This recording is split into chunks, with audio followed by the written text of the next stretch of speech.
All right, here we are for stop number 3 on the Disc Golf Pro Tour for 2018. We are heading over to Jonesboro for the Jonesboro Open in the great state of Arkansas, home of my favorite little piggies. Go Hogs! So, we are back at the place that we were last year, and if you haven't noticed the growth that has been going on in the Disc Golf Pro Tour, this event is where you're going to notice it. How many competitors did we have last year? 54. How many this year in MPO? 110. From 54 to 110. Man, if that's not growth, I'm not sure what is. Over 100% growth in one individual tournament. Now, I think that goes to a couple of different things. Number one, people are seeing that the Pro Tour is doing some good stuff. They're putting on quality events. Number two, they're seeing that the payouts are increasing and it's a good place to go and make some money.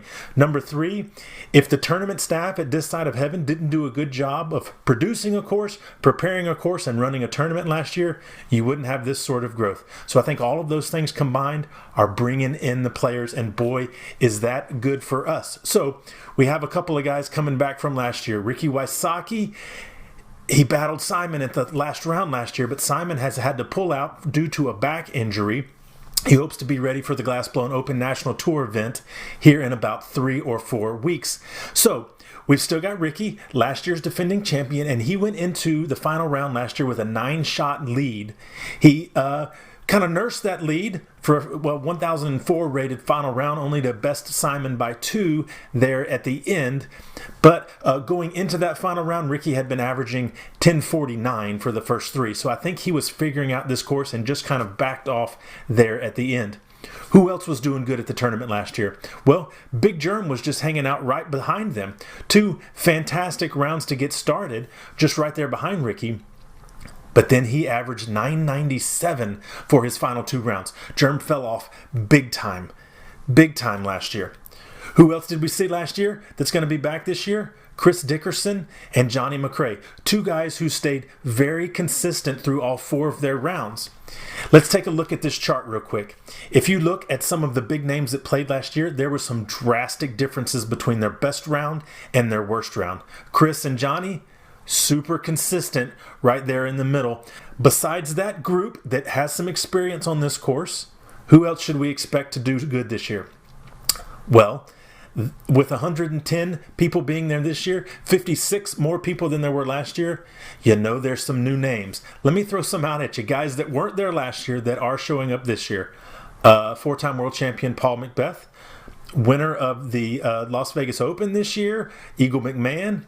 Winner of the USDGC last year, Nate Sexton.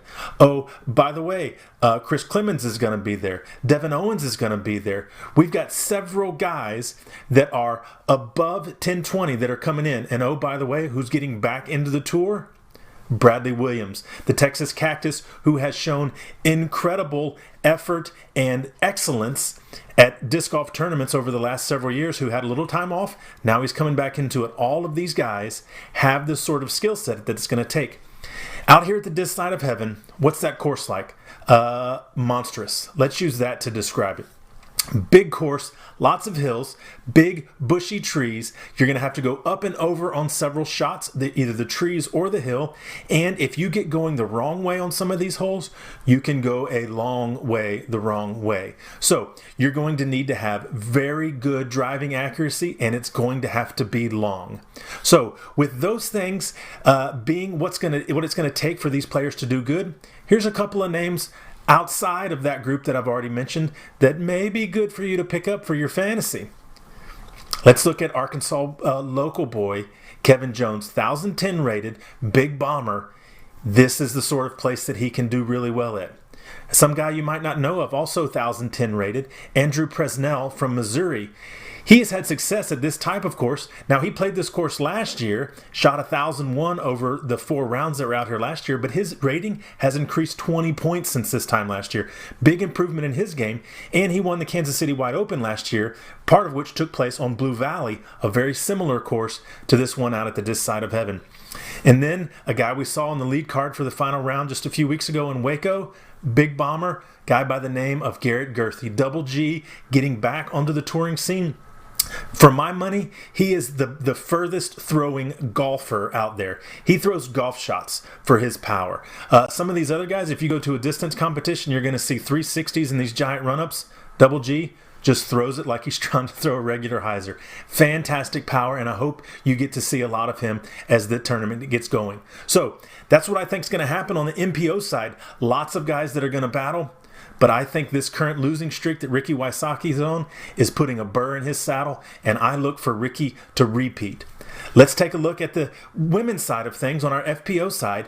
What do we think is going to happen over there? Well, it's going to come down to the same names that you always hear. Paige Pierce, Sarah Hokum, Katrina Allen.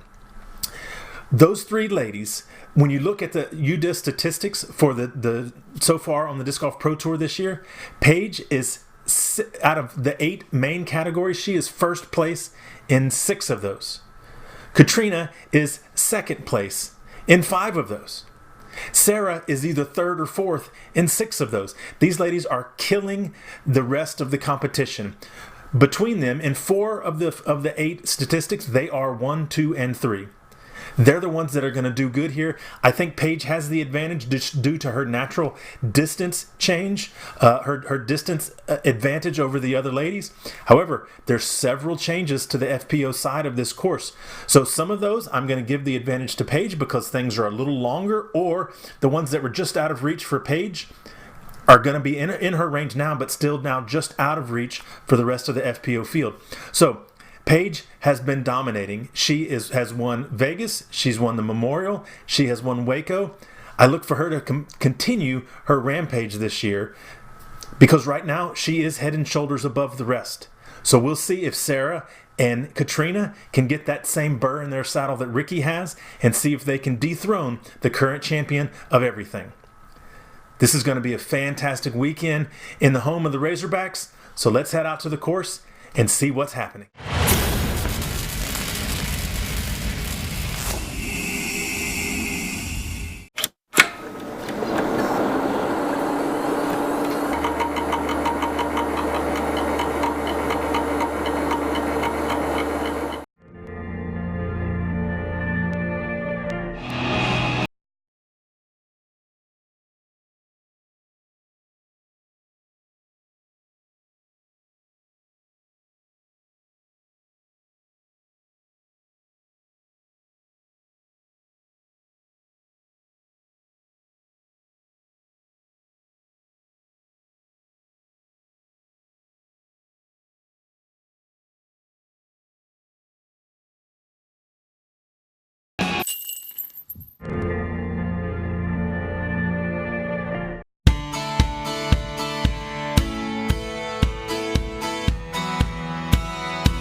All right, hey Danny, thanks for joining us here. Okay, so getting to know you a little bit. Tell me about your childhood. If I was to run into 10-year-old Danny, like what are the sort of things that you were interested in, that you were passionate about before you ever heard about disc golf? Let's see. I was probably muddy. I probably had a stick in my hand, and I was ready to go on the next adventure. We lived out in the sticks, middle of nowhere, so I would get a good walking stick, and we would go just further every day, further into the woods. I guess that's why I like playing disc golf in the woods, because it's where I feel at home. So were you like digging after animals? Were you climbing trees? What were you up to? Popping firecrackers, throwing rocks at people? What was your game? Usually just exploring. We liked to climb trees when we could, but mainly just trying to find like a fort, like a cool area, seeing the wildlife. Yeah, just exploring, really. Okay, so you've got kind of a cool family. Tell me about your sister. I think that's a pretty cool story. My little sister, she's from Guatemala. She is, oh goodness, she's like 15 now. We adopted her in 2004. 2005. She was almost 3, and she's a sweetheart. She's got a really great heart. She loves being outside and exploring. But yeah, it's been a hard time learning how to adapt to a new member to the family. But it's been cool. It's been cool to watch her grow up. Hey, so you are kind of known for, you have your YouTube tutorials and whatnot. So what made you decide to get into teaching people disc golf on YouTube? Well, it started out, I was, people would post form critiques online all the time, and I would get tired of seeing the same thing just typed up over and over again, because it was the same thing that everybody had to work on. And so I set up a tripod in my kitchen and set my phone to, I literally had to tape my phone to the tripod for the first couple of videos, and I just talked about form, talked about the common mistakes that I see, and those videos got some traction. But then it was about a year or so later when I was again just frustrated at the lack of content. There's nothing that's easily digestible out there for people who want to work on their form. And so I set up a stack of discs with a napkin holder on top, and I put my phone in the napkin holder, and I sat on my couch in a bright pink hoodie and told people about footwork. And it's just been getting better and moving on since then, and it's been great. So, do you ever have people come up to you and hey, Danny, thanks, I tried what you said and I'm 5 strokes better? Or is it people that they're just watching and not doing anything? Lots of people come up to me and say they love my videos. It's really cool to see people from everywhere, all different skill levels. They come up and they say, wow, they love your videos. And I'm like, that's awesome. But the hard part is getting people to change. Because lots of people, they understand what to do, and then they just put off fixing their form because it takes too much work, or they have a tournament coming up. It doesn't take long to fix one part of your form. Just 30 minutes in a field, an hour in a field throwing, and you'll be set. And so that's generally what they say. They say, I love the videos, they love the content, but they're not willing to apply it to their shot. So, I mean, I'll keep doing my best to help people out, I guess. Okay, so if you had a 1 second or a 1 sentence piece of advice to give somebody, what would it be? Slow is smooth, smooth is far. There you go. Thank you very much, Danny. Thanks, Dick.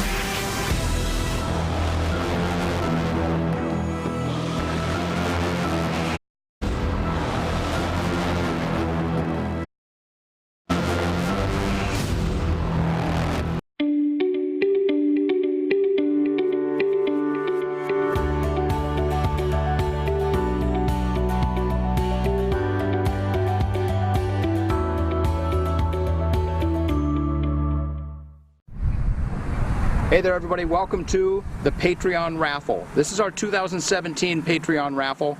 Today we're going to give away 3 prizes. It's a 3-round event, so we got 3 prizes. Day 1, pair of Disc Golf Pro Tour socks. Day 2, Silly Pint from the Tour Championship. Day 3, a Disc Golf Pro Tour soft t-shirt. You got it?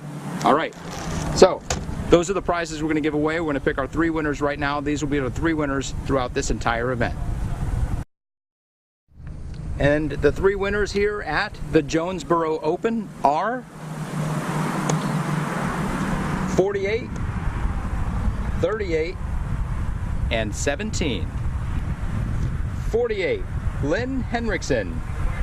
38, Andrew Clausen. And 17, Alan Risley. Congratulations, guys and girls. Thank you all very much. If you'd like to be a Patreon supporter, go to patreon.com/DGPT. You are the reason we do this. Thank you all very much for your support, for the accolades, for the constructive criticism, and for making the entire sport of disc golf better. Sleep well and enjoy the show.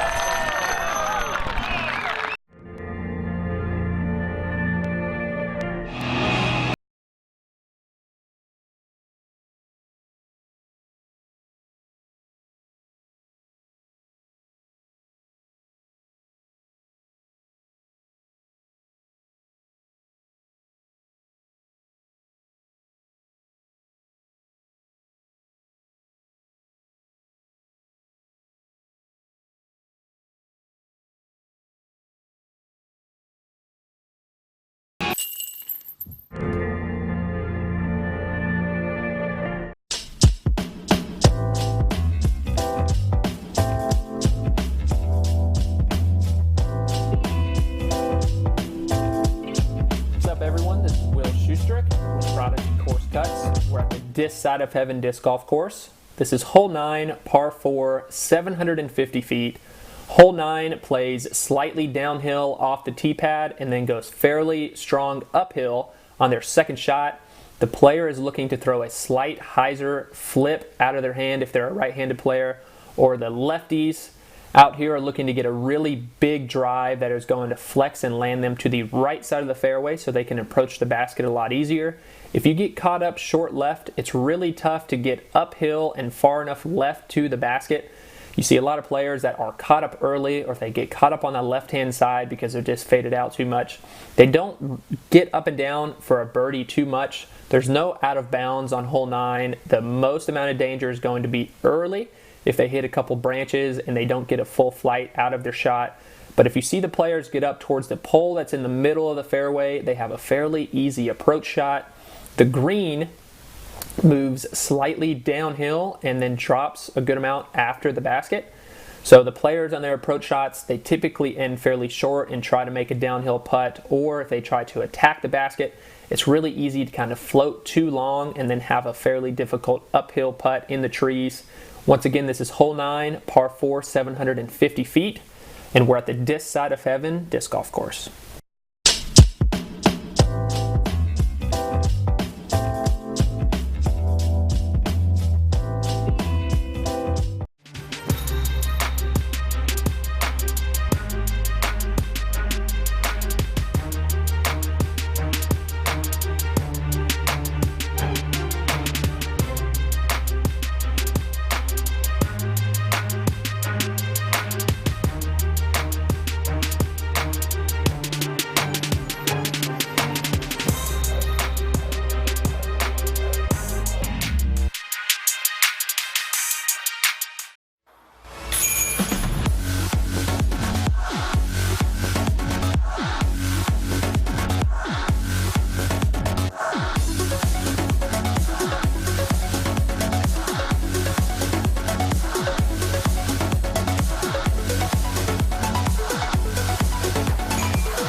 Hey there everybody, welcome to the Patreon raffle. This is our 2017 Patreon raffle. Today we're going to give away 3 prizes. It's a 3-round event, so we got 3 prizes. Day 1, pair of Disc Golf Pro Tour socks. Day 2, Silly Pint from the Tour Championship. Day 3, a Disc Golf Pro Tour soft t-shirt. You got it? Alright, so those are the prizes we're going to give away. We're going to pick our 3 winners right now. These will be the 3 winners throughout this entire event. And the 3 winners here at the Jonesboro Open are 48, 38, and 17. 48, Lynn Henriksen. 38, Andrew Clausen. And 17, Alan Risley. Congratulations guys and girls. Thank you all very much. If you'd like to be a Patreon supporter, go to patreon.com/DGPT. You are the reason we do this. Thank you all very much for your support, for the accolades, for the constructive criticism, and for making the entire sport of disc golf better. Sleep well and enjoy the show.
Jumpin' Jehoshaphat's, it's the Jonesboro Open, where juggernauts, juniors, and juveniles be hoping that this journey of justifying and jeopardizing ends with jubilations, juxtaposition to the journalizer's jarring expectations. Overcompensating, oversimplifying in this overwhelming occasion often leads the opportunity to obvious obliteration. Opportunistic overachievers will outlast their opposition, orchestrating outlandish throws with obnoxious precision. Needlepoint throws from nonchalant pros who nullify numerous non-committal notions, neutralizing the numerous novice nicking tree quotient. Enough elaborating before this gets exasperating, for it's time for the euphoric extravaganza. Suspend your structured schedule and sink into that sweet soft sectional, which shall springboard your disc golf spectating stamina.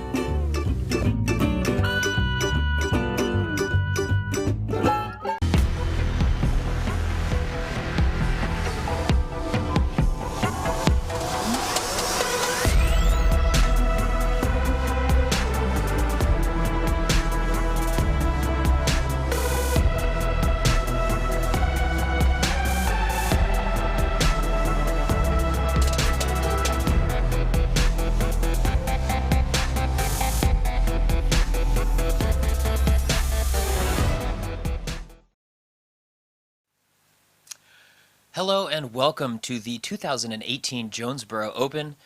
My name is Corey. Standing to my left, my friend, the tournament director of the San Francisco Open, Mr. Sean Jack. How are you? I'm great. Really excited about today.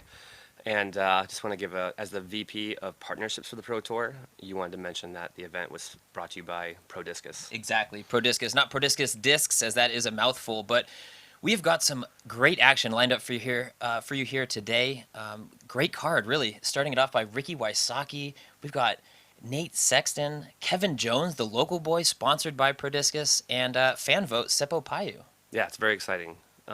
Ricky returning to take back the title. Maybe you get a podium finish for the second time this year on the tour. Yeah. I'm just excited to watch four guys that have kind of different games. Certainly. And let's check out some action. Let's do it. We are just about ready to tee it off, so let's throw it to our TD, Mr. Brad Pete.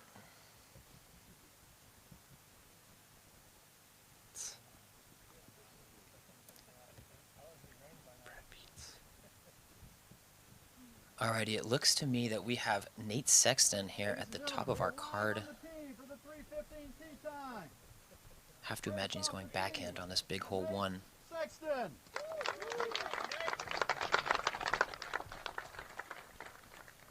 Nate's looking good, man. Definitely one of the better dressed players on tour. I'll admit it, Sean. Absolutely. He especially looks great with his grip 6 belt. Oh, beautiful. Great call out and good plug. Hole 1 playing the 7th hardest hole today. Okay, I can see that. Averaging basically exactly even. Okay, and this is 450 feet, and it plays uphill, so you really got to rip it over this valley. Yeah, it's a pro par 3. Absolutely. Nate really looking to juice it up. Has hung it a little bit left, but it is flattening out. And he's circle 2's edge in between circle 1, circle 2. Yeah, he's got a long look. Yep. And I noticed this year they did not elevate this basket. I was just going to reference that, yeah. Curious to see which of the holes they have decided to move that on, as they do have 3 to put really anywhere this Golf Pro Tour chooses, correct? Sure. It's actually kind of fun to figure out where to increase variance on the course.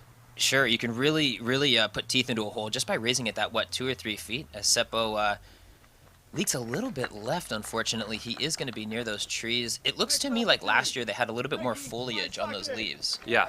A little colder, probably a little bit less spring growth. Absolutely. Let's see if Ricky can get his to turn over a little bit more distance, and get close to the pin. Yeah, I mean, last year he really was on fire the first 3 rounds, as he fakes out our cameraman there. He was on fire the first 3 rounds and definitely had that disappointing finish. That led to first place. That led to first place, yeah, to be fair. But he's looking to keep that fiery start going this year, and he has. That is perfect. Yeah, I think I might even be able to tap that with it. Hey, you're a pretty solid golfer. Come on now, don't sell yourself short. All right, I'm this. psyched to watch Kevin Jones. I've only seen him play, I think, the one round in Waco. I know he's got ripping power. Absolutely, and he is an Arkansas kid, so the local boy and the sponsored player of Prodiscus. Gosh, so smooth up the middle. Look at that. Dead straight. He really throws those Let's flip call to flat. that one down for the tournament. That's a good start. That is perfect. And now we're going to show you little ladies action. Hello everyone and welcome to the women's side of the 2018 Jonesboro Open presented by Prodiscus. Jennifer Allen on the tee on this 380-foot hole number 1 and a great drive that's tracking right at the basket. Sarah Holcomb's drive is using all of the fairway. She'll find herself just short of the pin on the right side outside the circle. Jessica Weiss, backhand, low, straight, up the middle. She's going to flirt with the tree on the right side, outside the circle. And Kona Panis rounding out the foursome of women here for our 9 o'clock featured card. Kona, our number 1 vote getter, hits the right side tree. She'll still have a long look at birdie. Holcomb thinks she has it on the jumper. And Jennifer Allen with the near tap in from hole number 1, short distance, starting off the round great with a birdie on hole 1. Back to you guys. Alrighty, and jumping back to our action, here we are on hole 1's green. I would imagine it's Seppo Paju down there on that left side of the basket, kind of the right of your screen. He's going to have a little bit of a tester, but without that raised basket, there's not much really to think about. You have that uphill behind the basket to really give it a go and attack this birdie here. Yeah, this is pretty safe. You just gotta hope not to hit like side cage and roll away, but that's something you can really not plan on. But he's certainly gonna go for this.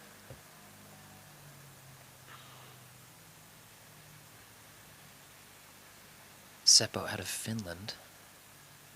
Oh, good run. Great run, just off the front cage. Definitely would have liked to cash that, but it would have been a bonus birdie considering the length of that putt.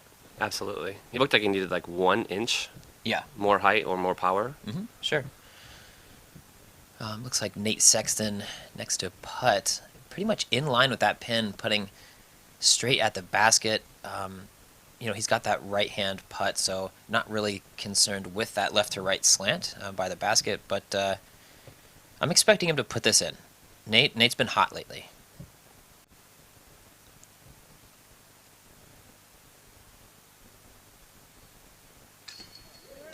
Nice start. I knew it, and that is why Nate is just so competitive out here. He is just so consistent. No matter what he does, he always has a chance to put it in, and that straddle putt works for him this season, and every season. Yeah, and the beauty of the straddle putt is that most of the time you can use it no matter what your lie is. Exactly. You do see these guys who are that traditional back and forth straight at it putter, and you can get caught into some situations where you're forced to straddle. Sure. Not the ideal putting stroke for those guys. That'll do it for hole 1. Let's check out a few words from our sponsors, and we'll get back to hole 2. Sounds great.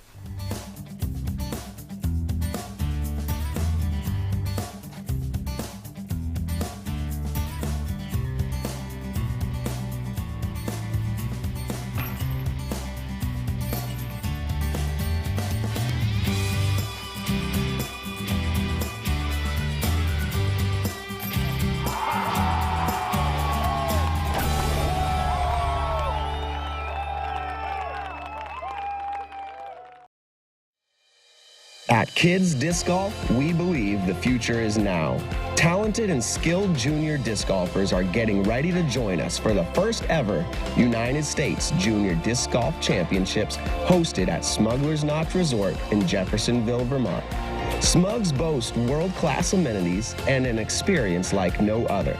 Join other junior disc golfers and their families August 3rd through 5th and make this a family vacation you will never forget.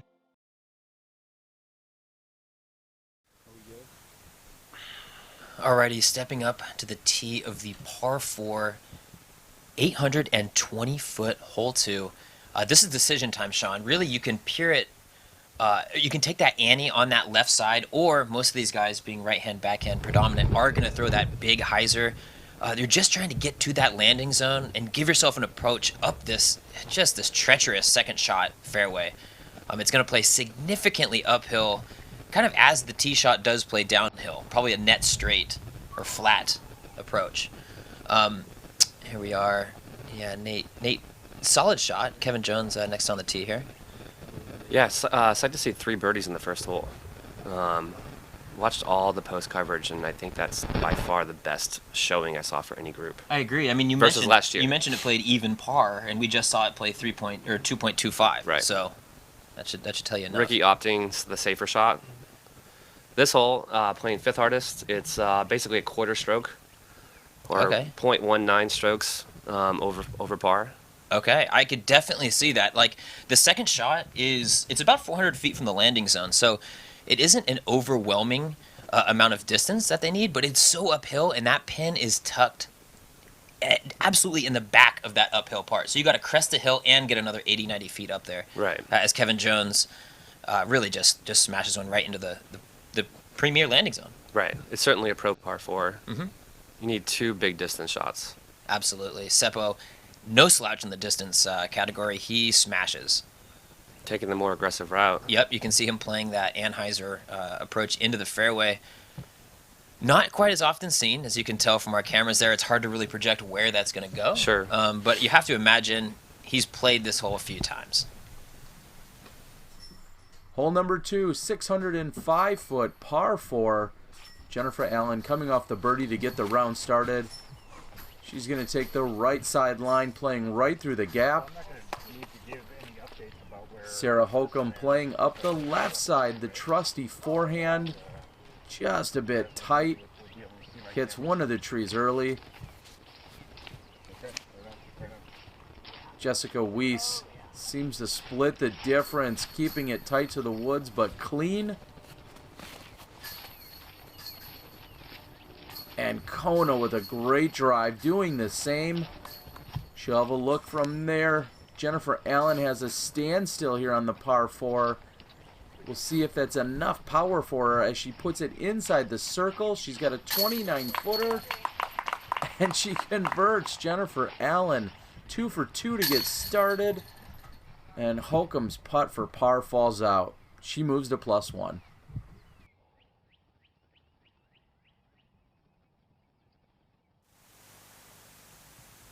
So as you saw from that coverage, the female pro division does throw from 7 different tee pads out here on seven of these holes. So that one's pretty significant. That's over 200 feet shorter. It absolutely cuts it down. Something to kind of note is that the FPO division, the course is about 1,300 feet shorter, but plays 2 strokes harder as far as par. So something to keep in mind when you see those FPO scores up on UDisc. Looks like Seppo's aggressive shot did not pan out for him, and he got caught up. As it like falls from the heavens above Yeah. over our catch cam there. But he is right there. Well, that's appropriate at the disc side of heaven disc golf course. Very much in theme. But he is right in the... that would be an incredible drive, but he's right there for his up and down. Sexton here opting with that sidearm, as is... and a standstill. Yeah, standstill. Well, it looks like to me like he was pinched off on that right side. Definitely not where you want to be, as he's only able to make, what, 2/3 of the way up the hill? He's still got work. Yeah. It looked like his drive was not far enough to him to do a traditional sidearm approach where he could get a birdie. Yeah. Again, a field with many of the greatest golfers on the planet, and they're essentially a quarter stroke over par as a group. Yeah, that is an absolutely tough hole. And looking at the distance, 820 feet, that to me screams pro par 4. You're going to see some of these 585, maybe a 600-footer, and Sure. it really ends up being kind of like one really long shot and a short up. So it's nice to see. If you can't throw 400 feet, you're not birdieing. No, and that to me is mark of a pro hole. Absolutely. A little Prodiscus. Oh, get up there with that Jokari, I would assume, but yeah, definitely burned into the hillside. Not the ideal shot. See if Rick can improve from it. You can see kind of how prime position these guys are and how important it is to get clean off that tee. This approach from Wysocki here looks to be perfect. Yeah, this is about as routine as it gets on this hole, which is not a routine hole.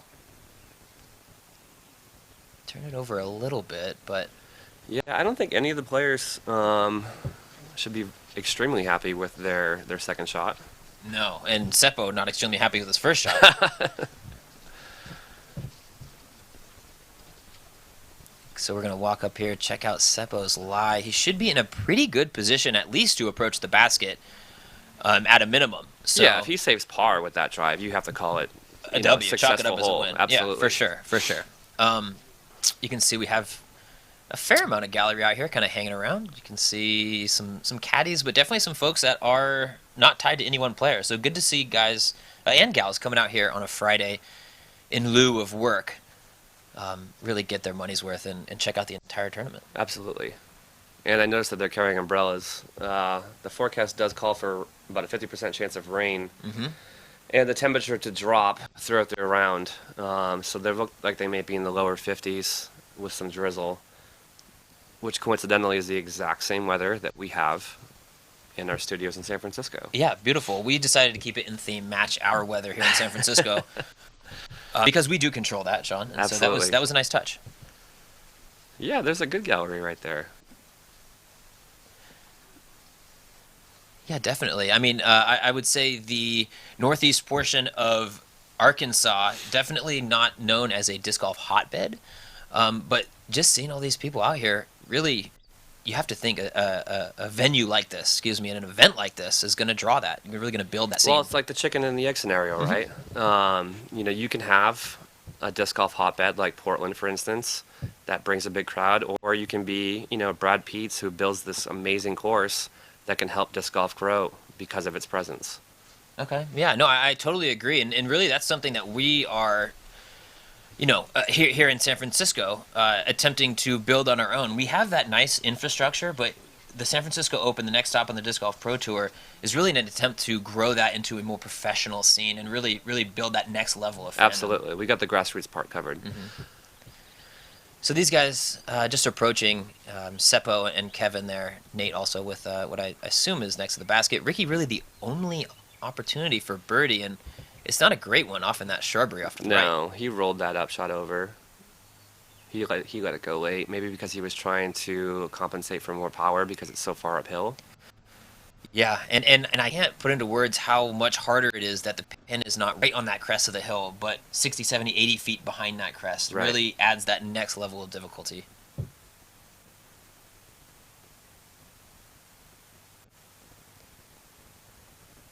This is his range, though. Or it used to be. Yeah. Oh, man.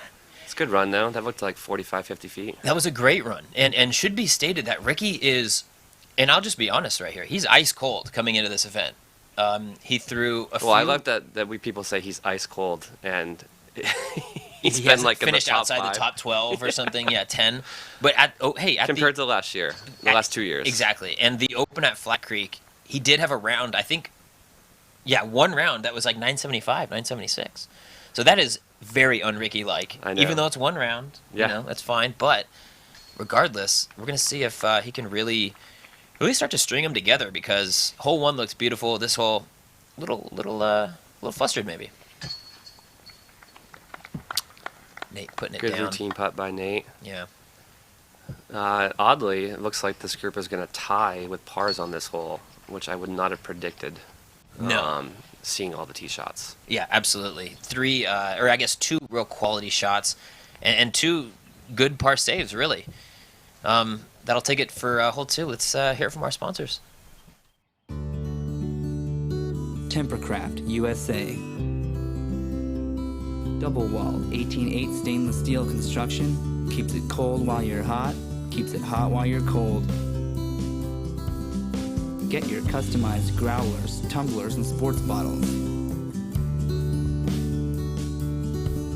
With a lifetime warranty and 1% back to the planet. Tempercraft USA. Temper your thirst.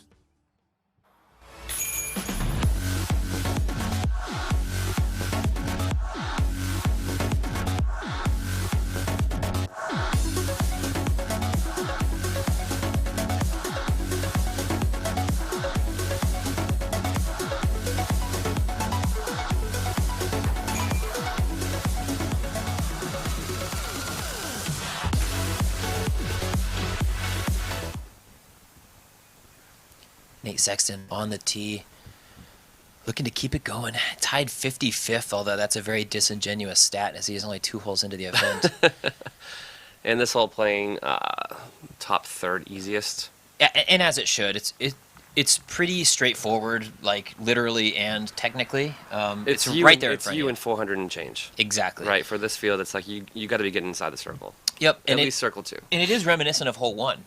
It's kind of like hole 1's little brother. Sure. Hole 1 has those 2 undulations. You got to power it all the way over. This one only has the 1. It does have a low ceiling, though, off the tee. This is true. And we saw Simon. That branch does make you negotiate something off the tee. Absolutely. We saw Simon in the final round coverage last year, really when he was trying to make a run on Ricky, clip that first tree and put him maybe 40, 50 feet off the tee. Right. So it's possible. I mean, it's right there in your face. And I think he threw a basic hyzer and parked it. Yes. Kevin Jones, definitely, I think this hole really suits his style. I think he throws great tunnel, like flip-up distance shots. Right. Really controlled. Exactly what he just did.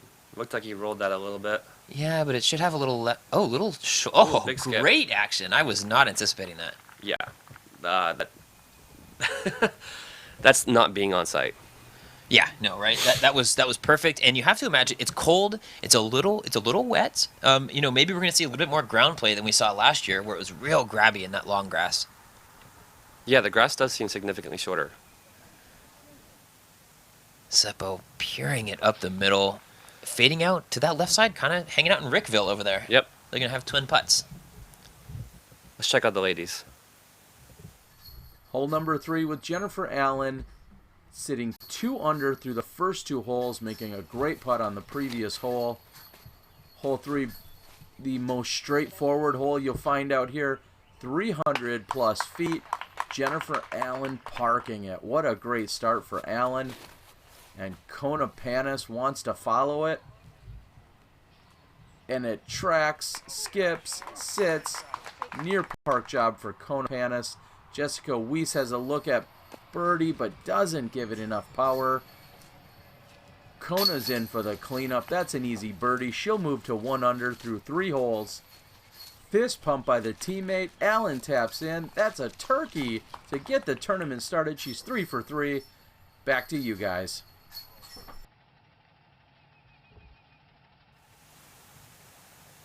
Catching up with our MPO feature card here as they make their way up the pretty uphill approach here to this green. All these guys did leave themselves with pretty makeable putts.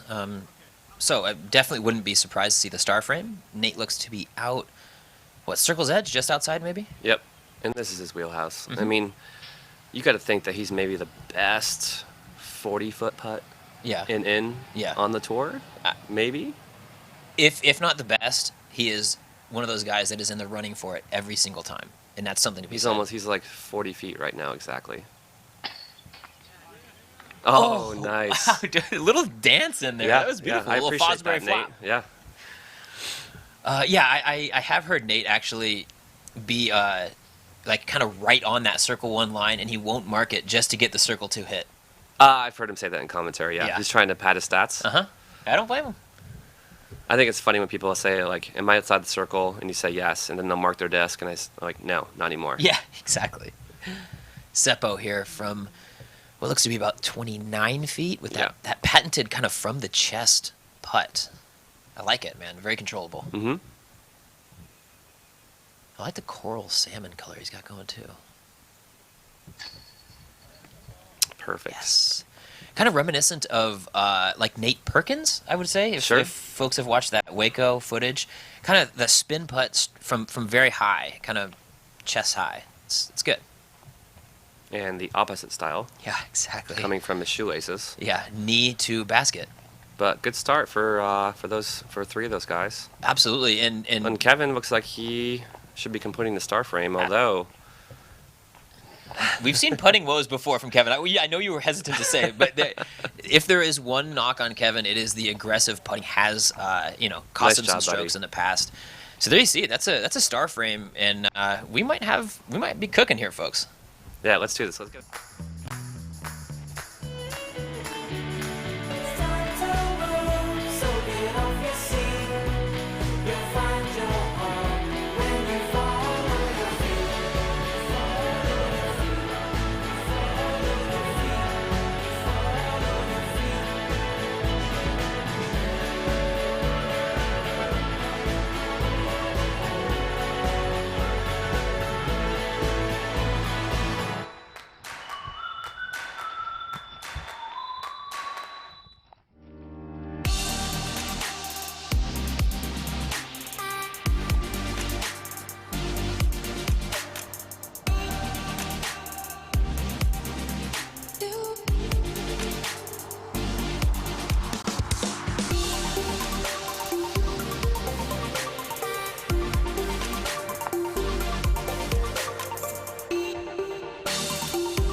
Alrighty, and wow, big shout out to both Keen and Lat64. That was an awesome commercial kind of promoting their Tour Series discs. Love to see Dio, Bobby getting supported, a few other guys. Yeah, it's very cool. Yeah, I gotta say, like, all the commercials this year have just increased, their production value pretty much across the board. I absolutely agree. So after that star frame here on the par 4, hole 4, 630 feet, you get two choices again off this tee. You can throw that straight tunnel shot that it looks like, oh, cut roller. I was hoping somebody would do this. Yeah, this morning we watched Lewis Bitney from last year try this shot. It did not work as well as this. It did not. No, this seems to be perfect. That's the exact perfect distance. spot. Yeah. Major distance, and he's going to have a really routine upshot from that lie. What the other option is you could throw that hyzer out to the right. In past year's coverage, it was looks a little bit smaller because of more leaves, but these guys just opting for this up the gut. Oh, miss it. Wow, is that a discount double kick off that tree? I think the first kick was good. Second kick was just... Yeah, kind of just spit him down. But it's 630 feet. It was like a wash. Yeah, if it's 630 feet, if you can get off the tee and past those trees, you should be upping. And this hole's playing the third easiest. Okay. Essentially a half stroke under par. And I could see that. I mean, really, you see the basket all the way out there. It's... Wow. Ooh. Sorry, I don't know what that disc he's throwing. Blasting right at Chad, our second camera. I do not know either. I know he uses a Scorpius for a lot of his distance shots. It's getting shots. insane skips off the ground. Yeah, it is super... It's that slick plastic. Seppo, definitely a long way from the winters that he spends in San Diego. Out in this gray Arkansas afternoon. Nice controlled turnover. Right to the landing zone, not really trying to bite off too much. Let's catch up with the female division. Hole 4, another par 4 coming in at 630 feet. Jennifer Allen still with the honor. She's 3 for 3 to get started. You're good. The footing works her just a little bit off the tee pad. Kona wants to go low. Gets the huge skip up near the 250-foot marker. Jennifer Allen, another standstill that might be to alleviate footing issues. And she comes up short. She'll have a long look at birdie. We'll see if she can keep the streak intact. Kona coming off the birdie on 3 has a great shot that plays the skip toward the pin. Sarah Holcomb trying to save her par, and she does it. Long jumper from way downtown. Kona with the short tap in for birdie. She moves to 2 under par, just 1 off the pace of Jennifer Allen. 1 out of 4? Yeah, I'm going to stand behind you to your right. Coming off that huge putt by Sarah on that FPO division coverage. That was pretty sweet. That was pretty sweet. We're going to see Ricky here. With his upshot, we do expect him to get up and down. I would not be surprised at another star frame. Not that the pars are soft by any means, but these guys are just throwing great shots. Yeah. And I mean, that's not where he wanted to be, I don't think. But he's going to have a putt. He'll be okay.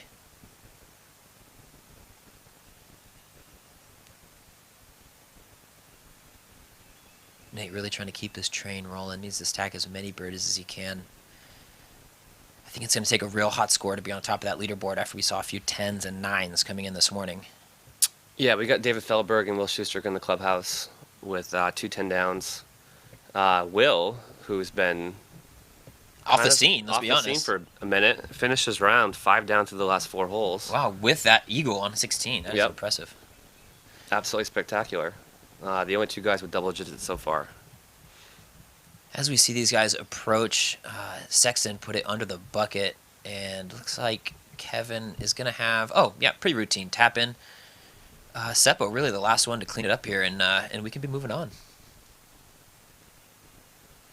Again, don't necessarily pay attention to that 59th position, as it isn't factoring in all the folks that have come in and still yet to come in. So these guys still working on that 10-down score, trying to put themselves on top of the leaderboards. Nicely done. Then Mr. Paju. Mm-hmm. Yeah, real routine stuff. I guess Ricky kind of has that only putt Oh, look at that. Noah Meitzma, 8 down through 17. Good kid. We filmed him for Central Coast over in the Rocky Mountain Championships. Oh, that's fun. Yeah, that's a beautiful piece of property. Unfortunately, isn't going to be around this year, but AJ Risley sitting there at 8 down. Big Germ, 8 down. It is pretty tight. Emerson Keith, look at him. Are we reading 9 7 down for Garrett and Eagle through 8 holes? 7 down through 8 holes. Really, my one big regret, Sean, of this entire weekend is not taking Garrett Gerthy in my Skip Ace Fantasy League. I wanted to change it right before we started, but obviously a little bit too late. Let's see if Ricky can start the star frame. It looks to be pretty routine. 25, right? 27? Yeah, definitely more than what he was looking for, I'm assuming. But, Bang. yeah, wow, that was drilled in there. Perfection. Yep. Kind of digging Ricky's outfit today. I like it. Kind of the all black, but with the funky patterns. Yeah. Yeah. I don't know if I'm on board with the white belt, but it's the contrast, right? It's because you don't wear belts, Corey. This is true. This is also true. A lot of people have seen you in the field, probably would agree with me that you probably should start wearing them. It's hard to belt up skinny joggers, okay? That's all I'm going to say. As Seppo really cleans it up. And it's interesting that we kind of have two of the premier straddle putters on one card. Yeah. With Kevin and Nate. Not to say that Kevin is necessarily on the same level, but it's interesting stuff nonetheless. So, we got 2 let's take a star break. frames in a go.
Sexton still with the box on this long par 3 hole 5. Really the definition of risk reward here, Sean. There is the layup zone and there is the obvious island. If you're feeling froggy, that you can really try and rip it all the way down there and park it. Yeah, this hole's tough. This is the 3rd hardest hole, 500 feet essentially, and playing a quarter stroke over par. There's a lot of OB near the bucket. Yeah, and don't forget the tree kind of blocking that if that up the gut route all the way to the pin. This kind of reminds me, not to say from a hole design standpoint of the last hole in Waco, but definitely has that same layup or go for it feel. I do think that the par 3 is a more appropriate par for a hole like that. That way you can lay up for par or try and go for birdie, rather than laying up for birdie and trying to go for eagle. Sure. But yeah, at the end of the day, like we all know, par is irrelevant in the grand scheme of things. But, you know, you would like to see, and I would imagine Kevin might be going for it here, but nope. Going to play that longer Safe layup. hyzer. Yep. Or is he? That looks to me to be OB. Yeah. In that tree. God, it looked out of his hand like he was just throwing up a little hyzer, but he ripped that thing. I wonder if he was going for it or laid up poorly. Or kind of laid up, fluffed a layup a little bit up in the air. It could be. I mean, he throws far, so I imagine if he was going for it, he would have erred on the side of going over. Oh, Seppo really trying to give it a go as well and is going to find that OB left of the pin. Now, off the tee, the OB is played to the drop zone, so that should be noted. Before we get there, though, we are going to check out this FPO action here in a sec.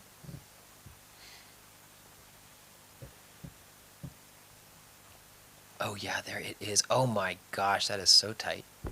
Hole 5, 345 feet. Jennifer Allen's got 3 out of the first 4. Kona getting the last 2. And we'll see if they play it as a 2-shot hole. Laying up short, sticking it with the tombstone is Kona Panis. Jennifer Allen wants to go for it. Plenty of power, but one too many trees. Allen, not enough room to come back. She's out of bounds, goes to the drop zone, and that's an early release. She says, Jen. That's what I was thinking. Jen. Kona putting herself right next to the basket. That's inside 15. And Jennifer Allen's putter stays hot. Huge putt to save the bogey. Kona can't convert. She gives... Catching up with Ricky's upshot. It is in the air, and it is next to the bucket. You have to imagine anybody who's playing that layup shot is going to be right there for a tap-in three, or at least that's what the plan is. Sure. It almost looked like he was, like, kind of giving it a run. Yeah, I think it's one of those greens where you can give it that safe spike. It slopes slowly upward. Mm-hmm. Nate with this kind of the safety squeeze here.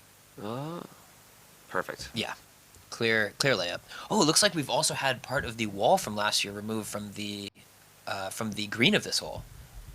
I know we had that Disc Golf Pro Tour wall last year. I'm curious where that was re-implemented this year. It'll be interesting to see some of the smaller changes from each of these years, you know?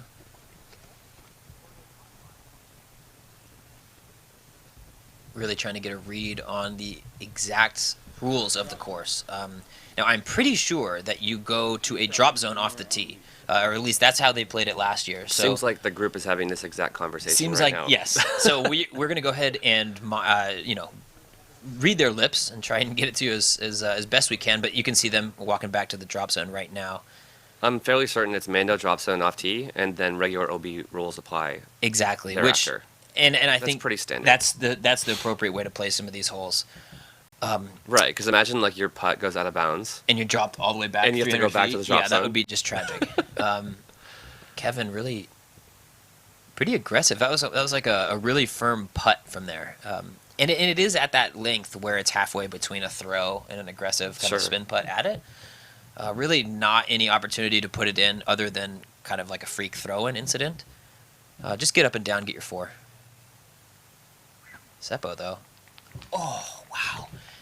You know, I can see why this whole plays really hard. No one even had a look at two. No, and that's fine. I mean, in fairness, no one really. I mean, the two people who went for it went out of bounds. So, right. If they went for you it, really have to commit to that going for it mentality. We have to imagine there is a little bit of wind down here, even though that flag isn't moving. Difficult to get a wind read off the kind of the more dead trees. So, do our best out there. Refer to our Weather Underground app as much as possible. But there's Nate tapping in that three. I only saw like 3 or 4 birdies on that hole all day. Yeah, well, and none of them are from big names, I don't think. Really, kind of got the lower rated players really being aggressive and thinking that they need to make up strokes. Right. In a way that maybe the other players don't. I'll tell you, the twos that are on in UDisc Live are surrounded by orange. Aha. Okay. So that's how it plays.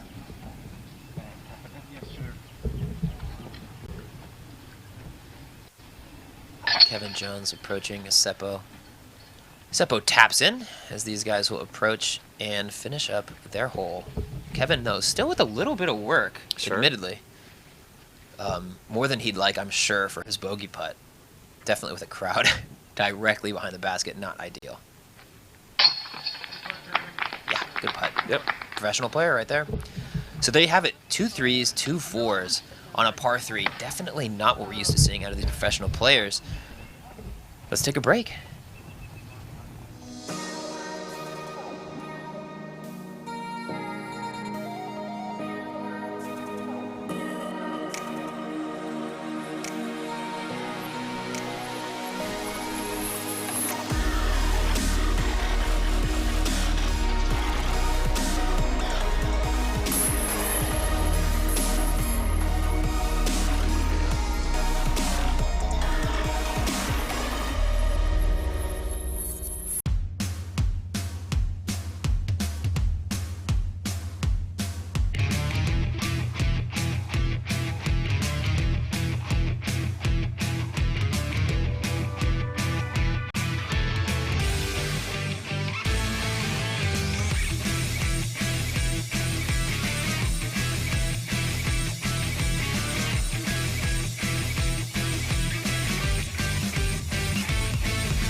Sexton just refusing to give up the box on this hole 6, 315-foot island hole. Really, one of those holes where you're chasing aces, looking to get on Sports Center. So fingers crossed one of these guys can do it for us. Nate, though, looks to be playing just that safe, spike it, and touch the lock shot, which is a popular play. Yep, perfect. Little neg skip with a sidearm. Yep, I have to imagine he was throwing that Sexton Firebird, as he is one to do. Ricky here lining up what I assume is a felon. Kind of more his sidearm disc of choice, leaving it very wide, though. Yeah, he took that too far wide. Yeah, too far wide. He's going to set himself up with that circle edge putt uphill, and it's one of those greens where if you hit the basket, it's viable just to roll all the way back down. Sure.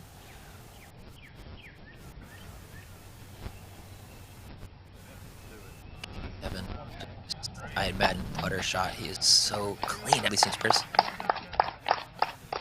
Right of the basket, little spin check too, and that was nice. Yeah, that was just dead straight. Seppo probably throw a similar shot here. Yeah, I imagine something slow putter, mid-range, something in that family. Maybe a PA4. Oh, wow. Going for that flip-up shot flippy? is not going to make it, I don't think. It's going to make it out of man. bounds. That's what it's going to do. That is tragic, and unfortunately he is going to have to settle for the drop zone, which is on the far side from the green of that river. So not really an option 3. Welcome back. We're here on hole number 6, where Jennifer Allen is sitting at 2 under par, Kona at 1 under, and 5 straight pars for Jessica Weiss to start. That's wide left and out of bounds for Sarah Hokum, as we're perched up behind the basket to this island green. Kona coming in just past the basket. She's inside the circle looking at a downhill birdie putt. Jennifer Allen, full pullback, full extension, and full hyzer. That is out of bounds. Jennifer Allen goes to the drop zone, as does Sarah Hokum. Hokum making it look easy right next to the pin. That should be an easy bogey. Jennifer Allen flashing in front of the basket. Weiss has a great look at birdie, but doesn't draw metal. Jen Allen's putter has been on. She just needs to keep it in bounds. Kona gets the birdie too. She'll be the lone birdie here on hole 6. She moves to 2 under par.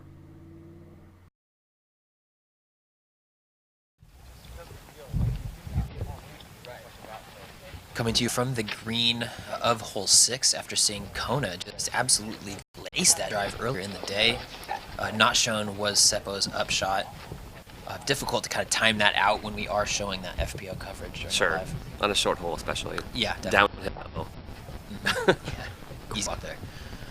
Ricky, though, definitely some work to do.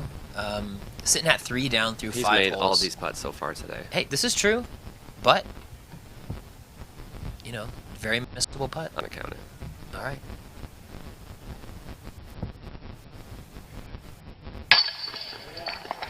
Okay, fair assessment, Sean. You owe me $1. No, I do. No such thing. No such thing. Not on camera. Let's save that for Golden Gate Park. Seppo with just some cleanup here. To essentially lose 2 strokes to the card. Yeah, and 2 strokes arguably to the field. If you look at how it's playing. Yeah, it's definitely one of the easiest holes in the course. Yeah, hole 6 coming in at just basically par. Really. So it's coming 2.9. at 2.91. That is interesting. It's because of if you don't make it, you're auto bogey. Right? This is true. There isn't really an option for the 3. It takes a short missed putt to make that happen. Hopefully not what we're going to see from Kevin here. Beautiful as he taps in the 2, and Sexton will do the same. It'll move us on to hole 7, 615-foot par 4. Just a nasty little hole here, and we're going to see how these guys play it. Let's forget about the car for a moment. Your local next-gen qualifiers are all fun entry-level PDGA-sanctioned C tiers. There are 3 ratings-based divisions, creating a competitive environment for beginners all the way up to amateurs aspiring to become professionals. Don't forget to sign up for the Next Gen Virtual Challenge. You get to play locally and see how you rank nationally. Don't miss out.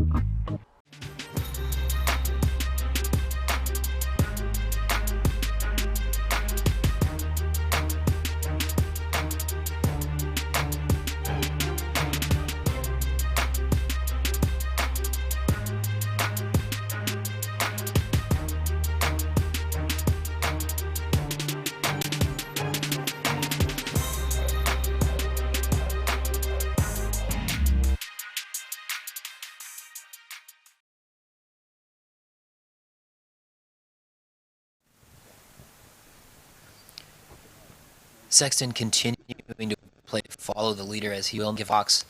Curious to see how many holes consecutively he can hold it. I'd love to hear if somebody has held it for like all 18 at a big event like this. That would just be a blast. I wonder, like when Paul dropped that 17. Oh yes. At the Memorial. Yeah, I have to imagine. Did someone get a 3? What is it? Hole or maybe 50? he just didn't start on the box the first hole. Right. Yeah, that's about it though. So here we are, hole 7, 615 feet. It's that big right to left hyzer off the tee, really to put yourself into that landing zone and to approach the left to right angled green. So it kind of has that S feel to it, where you're throwing a big right to left and then a short left to right into that guarded green. It's a pretty tricky hole, and a theme I think we're going to see a few times out on this course. Yeah, you gotta love holes like this where it's essentially right hand, backhand, right hand, forehand. Mm-hmm. Where you need both parts of your game.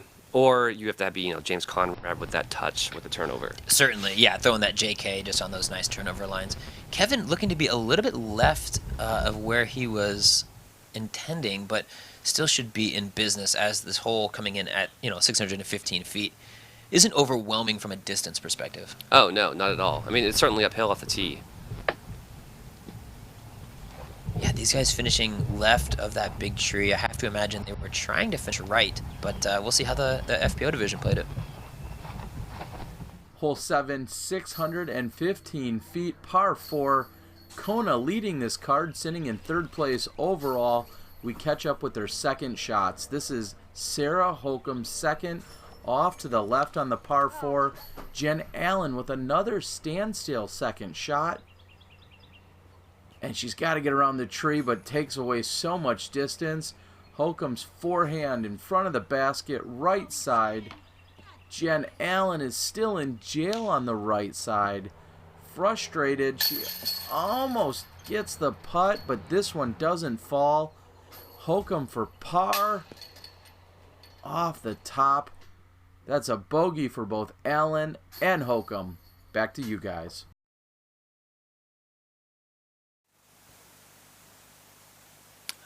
Here we are in the booth, getting a look at us, drinking out of our Pint. Beautiful sponsor of the Disc Golf Pro Tour. Thank you guys for your help. Since the beginning. Since the beginning, man. Yeah, kudos to them, and kudos to a few companies that have stepped up this year and really made their presence known. I know you're wearing a product right now, right? Oh, you mean my Grip 6 belts? Yeah, please don't stand up. He is wearing his Grip 6 belt and can't say enough good things about them. Really getting involved with the scene. And across the board, yeah. They were in the Vegas, Memorial. They make a good product. It's They do. affordable.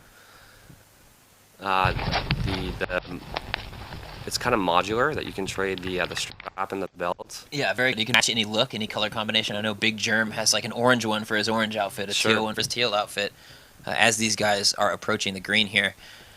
But yeah, just a good company and a good set of people over there at Grip 6. 100%. Ricky here lining up the sidearm, which does feel like the play from this landing zone. Into the basket. It's pretty solid. I mean, he's going to be putting back at it from maybe 18 to 20 feet. Mm-hmm. Hard to ask for much more. No, he's been money with his putter all day, except for that one putt from the woods. Mm-hmm. And it's hard that was to say. 40-something Yeah, feet. exactly. It's hard to knock And he him. hit the top of the basket. He seems like he's rather dialed right now. And that's great to see, really. It's hard to watch, some of these guys that we've seen been dominant for so many years now struggle with their putt or off the tee, like we have with Ricky. Kind of, I wouldn't say as much Paul, but definitely those moments have been there. Let's just say air quote struggle. Air quote struggle, Yeah. yes, exactly. Yeah. For them, But at a respectively. 10-20 level instead of a 10-60 level. Sure. Seppo there just God, playing Kevin that again. perfectly. Farthest off the tee. I think we're going to see that it's going to be a running trend today. It's the first sider I've seen him throw. Ever. And? Well, he got it off. Yeah. But head down. Not ideal. No, there's no reason to pinch that shot. There's plenty of space coming in left to right. Yeah, now getting a look at these trees from this angle, it really, it's not that guarded. There are definitely things to knock it down, but there are some open windows if you do saw one off or Yeah, accidentally actually, play if he that would have line. threw a worse shot there, he would have been better. as disc golf happens a lot, Yes, right? yes. You don't want to throw mediocre. You want to throw really good or sometimes poorly and get lucky. But he can make a hero putt here from like 60. Yeah, I mean, it's definitely open. It's not like he's putting through woods or anything. He's just kind of farther out than he'd like to be. And I know he does have a flair for the dramatic. At USDGC last year, he was one of the few players to really rack up a lot of the eagles out there. Sure. Round one, he was real hot. Oh, man. Just pro side. You could see the velocity he puts on those putts. They're coming in hot. Yeah. And by the way, I was way off when I said 60. It was like 37. Yeah, it was just outside circle one. Hey, video has a tendency to compress distances. It is an absolute fact. Elevation, very difficult to tell. Yes, let's from blame camera. it on the tech. Ricky's putt is dialed. Yeah. I mean, I know these aren't far, but they're hitting dead center. And not only that, they're coming out of his hand so clean. Yep. No resistance whatsoever. And Nate to hold on to the box.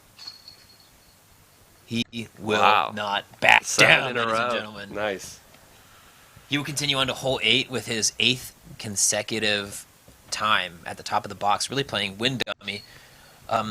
Although admittedly it doesn't look like there's a ton of wind out there. Maybe just moist. But as we see, that little almost star frame, 3-star frame on that hole there.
Moving on to hole 8, 324 feet.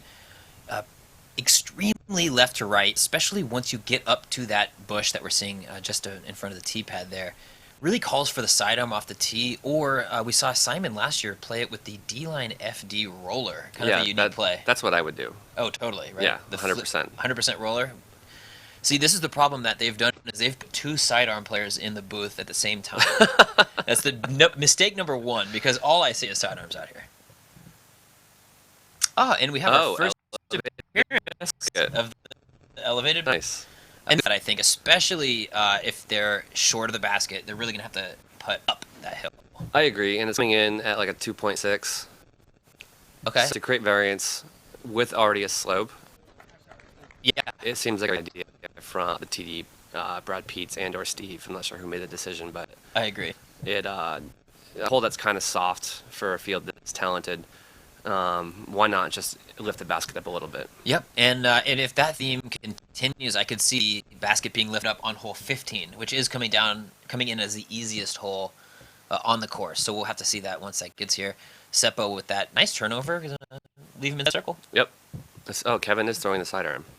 Okay, and I feel like it's one of those like Johnny McRae situations where if he's throwing sidearm, it is absolutely a sidearm. Ooh, low release though. That came out clean. No, he's got great form. Whoa.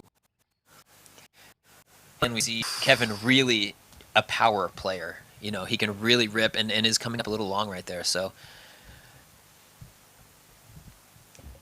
Hole 8, 324 feet, par 3. Sarah Holcomb's forehand should favor her. She's asking for a little action almost right off the circle 1 line. Skips inside the circle just by a few steps. She's looking at about 30 feet for the putt.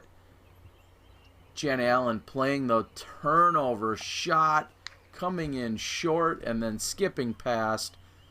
Holcomb's looking at a birdie and converts. Elevated pin. Sarah Holcomb birdie on hole number 8. Jessica Weiss again looking at birdie And the putting woes continue. She's putting herself in position and not capitalizing, just like Kona Panis on that one. Jen Allen's got a birdie look, and she's going to take it down. Birdies by Jennifer Allen and Sarah Holcomb. Allen moves to 1 under. Holcomb sits at +2.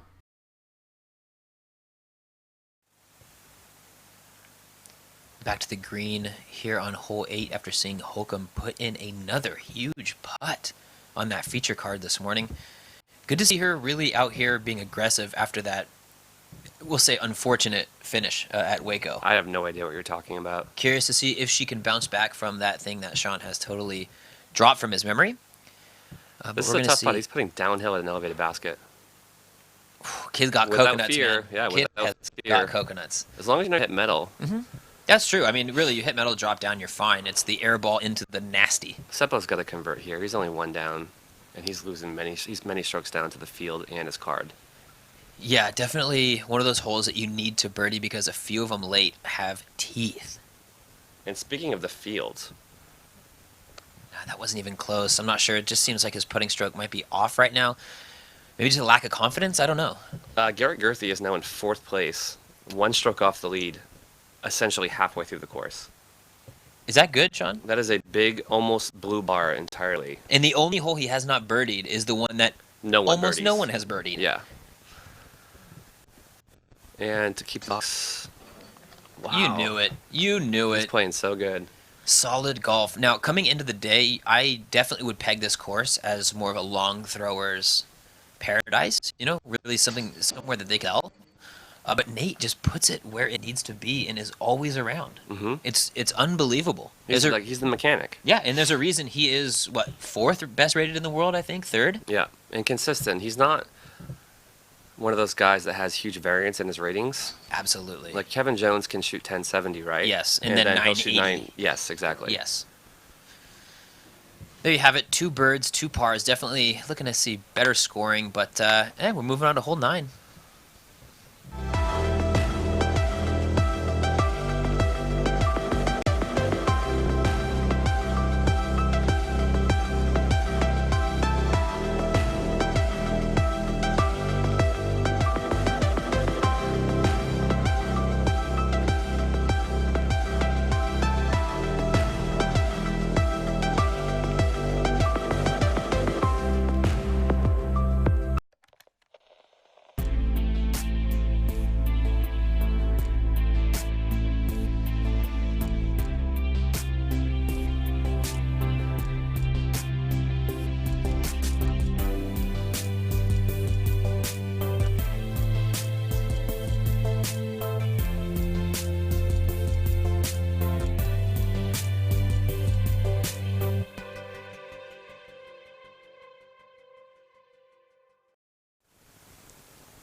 Back on the tee of hole 9 as the Nate Sexton Express continues.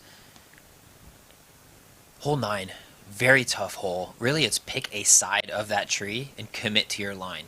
Nate, you seeing there playing that soft layup. Hard to say if he's really going to give it a good run for 3, because once you get past that tree, that slopes down and to the left. So you really want to be past the trunk of that main fairway.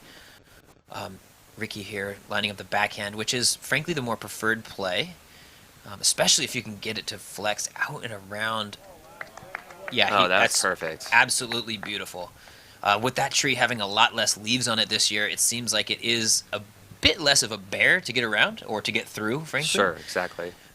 His disc glided for a long time on that shot. Yeah, and you need it. This hole's far. It's playing the 4th artist. It's almost a quarter stroke over par. Oh, wow. Okay. Now, I could definitely see that. This is the site of Ricky kind of being pinched under that tree last year and hitting the basket on his second shot. So it is reachable, but at 750 feet with this tunnel off the tee, it's difficult to really bite off like 400 or 500 feet right. Comfortably.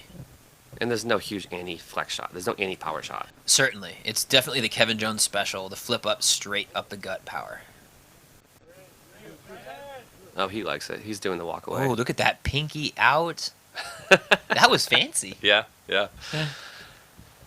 Nice to get some good shots like that. We're through 8 holes. Now we move to hole 9, a 715-foot par 5. Holcomb's asking for the turn, is pushing right. That might give her a better angle. The great form by Kona Panis. That's leaking left, but in the fairway. That should set her up. Holcomb's playing from the right side. We'll see what she has to go around, and puts herself up on the top of the hill. Playing to the blind pin. Kona trusting her instincts, and she'll be just inside the circle. What a great second shot by Kona. Jammed up on the left side. Sarah Holcomb flicks one out. Kona takes the eagle 3. Beautiful putts by both Kona and Holcomb. Holcomb's is for birdie. The other 2 par. We're through 9.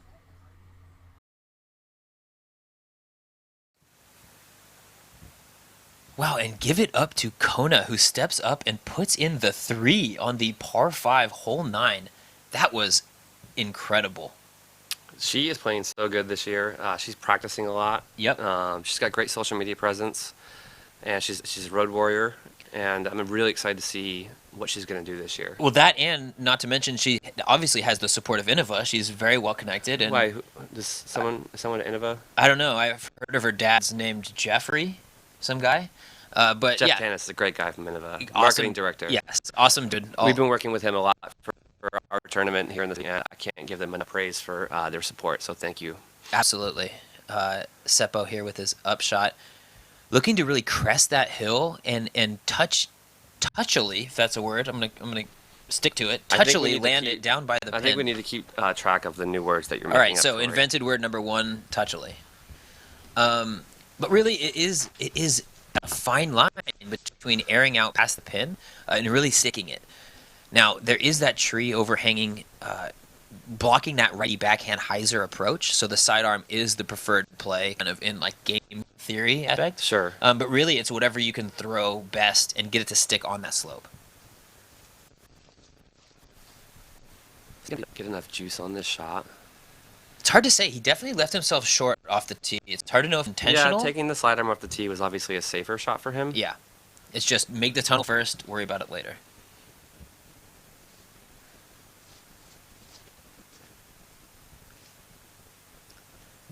Yeah, I don't think that is the shot you're looking for if you're really trying to get it all the way to the pin. Though, he has gotten pin high with an absolute death putt, though. Yeah, I can't see him going for that. I have to imagine it's Leadville. Now, this is the opportunity the card was looking for this entire round, to take Nate off the box. Right. We'll see if they can succeed on what is an extremely difficult hole. I mean, he and Ricky are going punch for punch on every single hole so far. Yeah, they have matched each other. Nate really with the advantage of teeing first on the first hole. And Ricky's drive was essentially perfect. Honestly, better than perfect. Like, when you draw it up in your mind, it's better than how you draw it up. Right, right. And he gave like a nice little fist bump. Kevin's sidearm is very... Annie's sidearm, great release angle, and has good action. Wow. Unbelievable shot. You can see how sloped that green is away from the direction these guys are shooting. Or I guess kind of with the direction they're shooting. I mean, that's not a stroke on the field, but that's... Feels like it. It sure feels like it. And it could be that Nate drops down to third on the box. Real tragic stuff, Sean. Real tragic stuff. Ricky sitting at down through 8 holes, and an opportunity to go to 7 with clearly the best drive off the tee. He's throwing a harp up. Yeah, he's throwing a harp, which I'm going to say is going to be within 20 feet. If we know Ricky, that's going to be under the basket, and we do know Ricky, and it checked up. All right, wow. That's a great shot.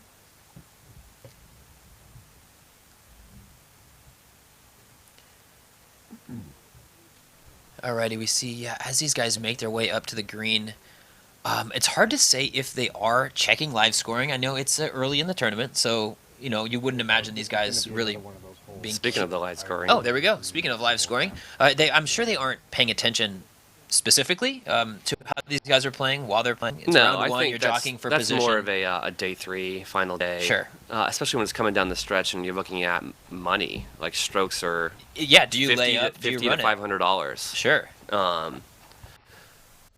Girthy, unbelievable. Yeah. 10 through 11, back on the scene. Double G. He's touring. Gave him some advice about solar panels out in Waco. Where's he been? Where'd he go? I'll be honest with you, Sean. I could make up an answer right now, and we could go with it. But the real answer is I do not know, and we'll have that for you during round 2. Yeah, let's see the comments. Yeah, actually, join us in the comments. Any theory, fan theory, conspiracy theory, anything as to where Double G has been, I'd like to hear about it. Seppo with his upshot. Catching that shrubbery right before the pin, not ideal. Yeah, I started playing about 10 years ago, and Garrett was arguably the biggest arm anywhere. Oh, okay. So that's then honestly shocking to hear because I had him he was a younger guy. So you're saying 10 years ago he was is, but he was like, I think he was in his late teens, early 20s back then. Like the Drew Gibson feel type of deal? Sure. Okay. And under distance competitions, he would always brag that he didn't need no 360.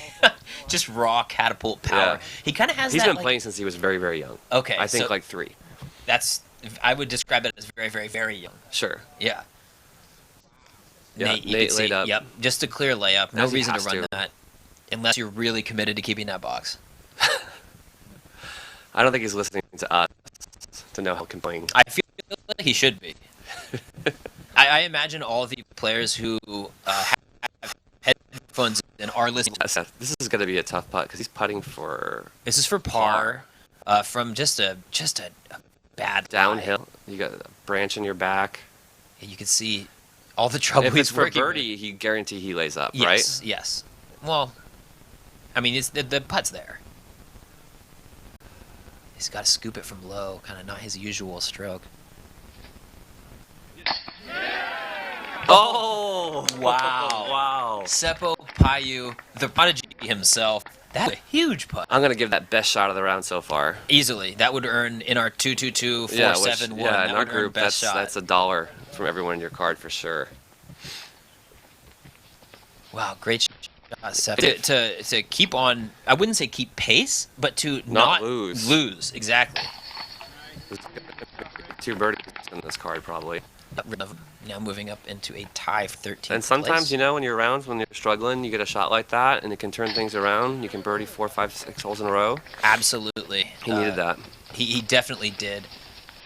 Excited to see the rest of the round, man, because we've got to, in general, there are some gaps he's got to hit.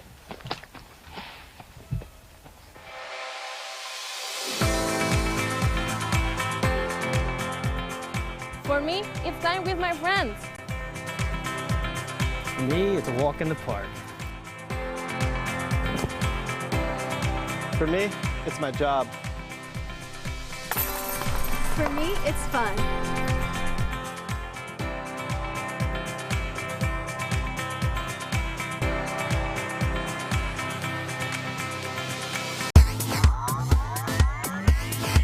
Let's forget about the car for a moment.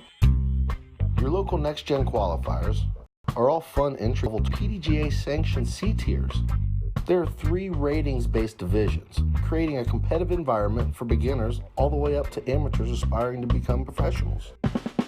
Don't forget to sign up for the Next Gen Virtual Challenge. You get to play locally and see how you rank nationally. Don't miss out.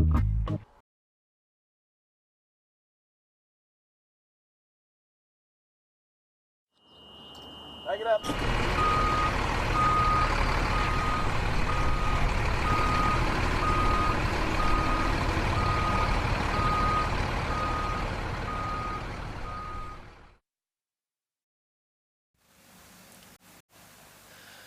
So joining us back here in the booth during a slight backup as these guys approach the tee, there is a group holing out right now.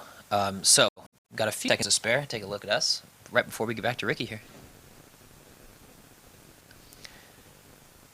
Yeah, this long tunnel into a right turn, kind of has like a L shape to it. Really favors the sidearm, and at 360 feet, it's that perfect like good rip into a Firebird distance on that sidearm.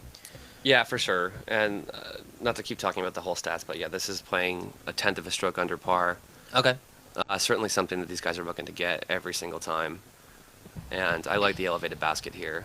I agree. I think it definitely, especially with the way that hill plays, a lot of these guys are going to be coming up a little bit short, having to putt at that elevated basket with a slope down below.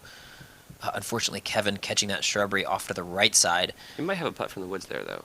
Or at least a pretty routine up, being at like Circle 2's edge or inside Sure. Circle 2. Nate here got to be licking his chops. Really his type of hole. It's going to be throwing that X-Cal out left and letting it work right. It's right where you want to be? Yeah, that's going to work. He's going to have 20 footer. Yeah, and that's as we have established, that is well within Nate's range. I would call it unmissable. I would not call it unmissable, but I would call it rarely missed. Seppo really making use of that backhand, throwing that flippy thing right. See, it has the way that hill is set up with that left to right bend. You can jam it into the side of it and really play it into the shots. We're going to see if the FPO division kind of maybe took advice. The action kicks back on the back nine. Hole number 10, Kona with the low line drive. It turns over, skips off the ground inside the circle and pins it. Thank you, Grip Equipment, for the backstop. Sarah Holcomb's going to play a full flex, working the forehand, coming also just inside the circle. She's got 26 feet. Jessica Weiss, after hitting an early tree, puts herself to 27 feet. And the putter that's been hot by Allen, not that time. And Jessica Weiss, for the first time in 10 holes, takes something other than a par. She breaks the streak with a bogey, but Holcomb and Kona with birdies. We're through 10. Jessica Weiss moves to +1.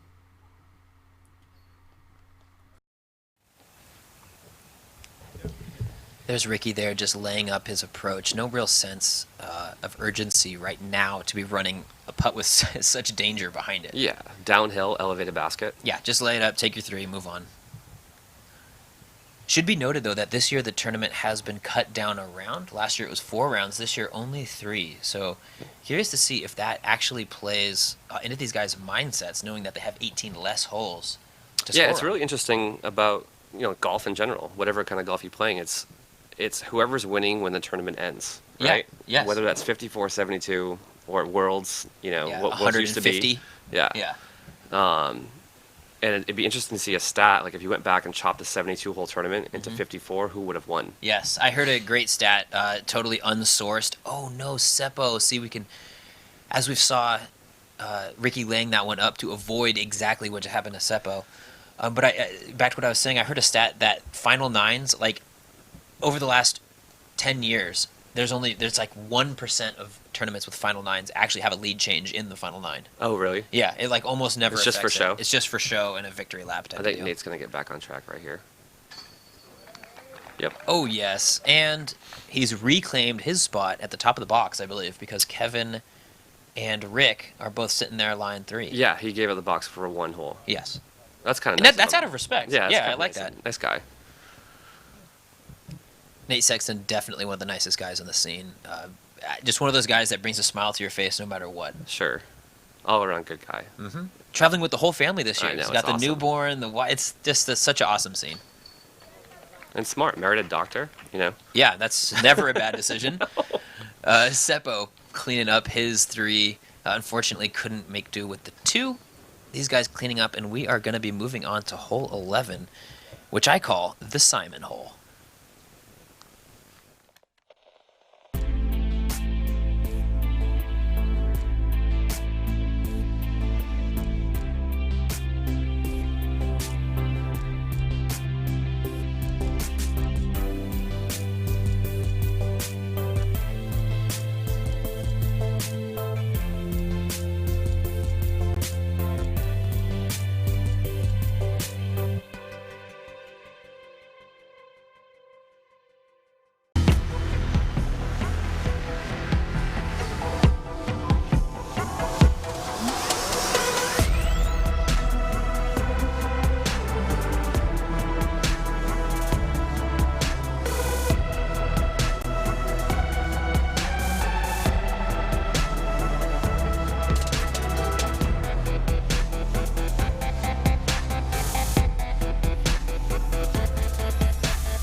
Bad company corrupts good morals, but this is one criminal you'll want to know. The criminal from Dynamic Discs is the utility driver you need to assault high scores on the course. With more speed than the felon and more stability than the convict, the criminal can be trusted in any situation. Befriend this criminal and start doing some bad things to your course. Alrighty, and stepping up to what looks to be like a misty horror scene on the fairway of hole 11, par 4, 560 feet. You might remember this as the hole that Simon opted to play the big Anheuser into the fairway of hole 9, causing the tournament staff to create a mandatory kind of halfway through the event last year, which is unheard of. It's just crazy. Yeah. That the kid is capable of destroying course Yeah, layouts. course redesign. Yeah. Big Arms will do that, man. He just kind of has those visionary lines where it's like no one else would be doing that. These guys obviously playing the traditional line, which is now mandated from that mandatory. Really, it's that big power shot. It kind of reminiscent to hole 7. It's a similar vibe where it's big right to left off the tee and then a touchy left to right into that guarded pin when you're approaching that green. This hole playing a little easier than that hole. Okay. 3.65, and about half the field averaging birdie. Okay, well that does make sense. It is about 55 feet shorter than the hole 7, which you said played a little bit harder, so that makes sense. Yeah. These guys really ending up in the premier landing spots. It's really that controlled power hyzer. Mm-hmm. You don't really need to dig deep and rip it. No, I don't think it really helps. No. It almost might pinch you off if you get a little squirrely. Seppo finding himself right where you want to be. Wow, Kona and Paige Pierce really battling on separate cards. Let's see how this is going to play out. I know. Kona 5 down. Just killing it. Welcome back to hole number 11. We're seeing Paige Pierce at the moment sitting at 6 under and has an outright lead throughout the rest of the women's field.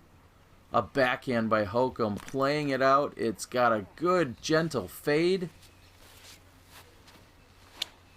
Jessica Weiss snap. She wants to play it wider than Holcomb. That is the best play. They've got a bend to make. Holcomb didn't make it.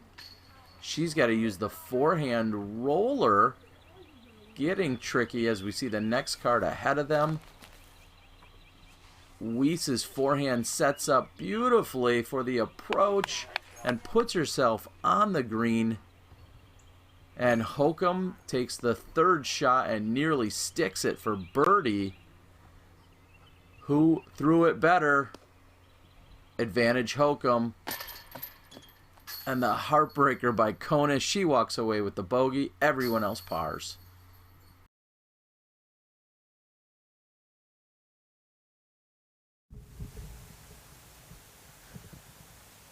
See what these guys have in store for us with that aforementioned left to right approach. Obviously sets up well for Nate's game plan as he is 1-2 sidearm.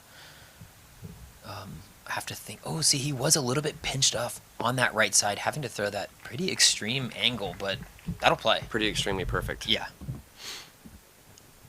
Rick here, obviously with the more ideal angle to the green, you can see how approachable that is if you get that nice landing zone. Ooh, flirting with that. Oh, okay, flirting with perfection. Yeah. My bad. Yeah. Seppo next to throw here, so good lord, Kevin made it way down there. That's the common theme so far. Yeah, I know. I keep saying that. I'm sorry. Yeah. No, it's just the truth. I mean, I haven't seen the kid play that much, so I didn't realize he had that kind of top level power. Seppo reaching back for the sidearm, reaching in for perfection. Pretty good. That looked like it's still... Is that a little heavy-handed? I'm trying to relate everything back to perfect. Yeah, I think it's 20. Okay. I'm digging the bales of hay as a feature on the course. I know, it's cool. It's very, it's aesthetically pleasing. You know what I mean? Were you going to say very Arkansas? I was going to say that, but I didn't want to. White disc in the white sky. Oh, Kevin again saws off that sidearm. And again, the same... I called it. Hole 7 plays the same. It did the exact same thing. Did the exact same mistake. Those trees definitely thicker on this side, or on this hole, excuse me, than on hole 7. You can see Garrett Gurthey shredding 10 through 11. Kyle Webster, a name that we don't know very often. 986 rated from Joplin, Missouri. Oh, so like more of a locally area at least. I mean, yeah, and just shredding right now. Wow, 10 down through 17. He is on pace to be on that lead card. Of course, we haven't had a few big names finish up yet, but this course is no joke. Holes 17 and 18 are two of the hardest holes at the event. So these guys racking up strokes, but oh, good Lord, is he in that? Oh, gosh, the pit of despair down there. That's just not where you want to stick your foot in. No. It looks like, is he trying to get some sort of relief? I think he can play casual relief. I have to imagine. I mean, Why? forcing him to step into... I mean, is it poison oak or something? Or ivy? And that looks like a pit of snakes. Well, that looks like he's not... Actually, he's pretty... Is he squared up behind that disc? Or is he taking relief off it? He took relief off of it. Definitely. And gives a valiant effort, but is unfortunately going to have to settle with that 4. Drop in par, and likely losing a stroke to the whole card. Yeah, and especially how far he was off the tee, you have to imagine... I mean, it's never a good feeling to be the farthest off the tee and then the furthest one away from the basket after your approach. It happens a lot to me, though. It's same here, buddy. Actually, no, because I don't throw far enough. Yeah. That'll do it, though. 3 birds and that unfortunate 4 from Kevin. We'll see if he can start to turn it around. He came out of the gates hot, but unfortunately has kind of stumbled since then. Really looking to add some birdies. I mean, he was birdieing off early and often, but tied for 38th, moving on to hole 12.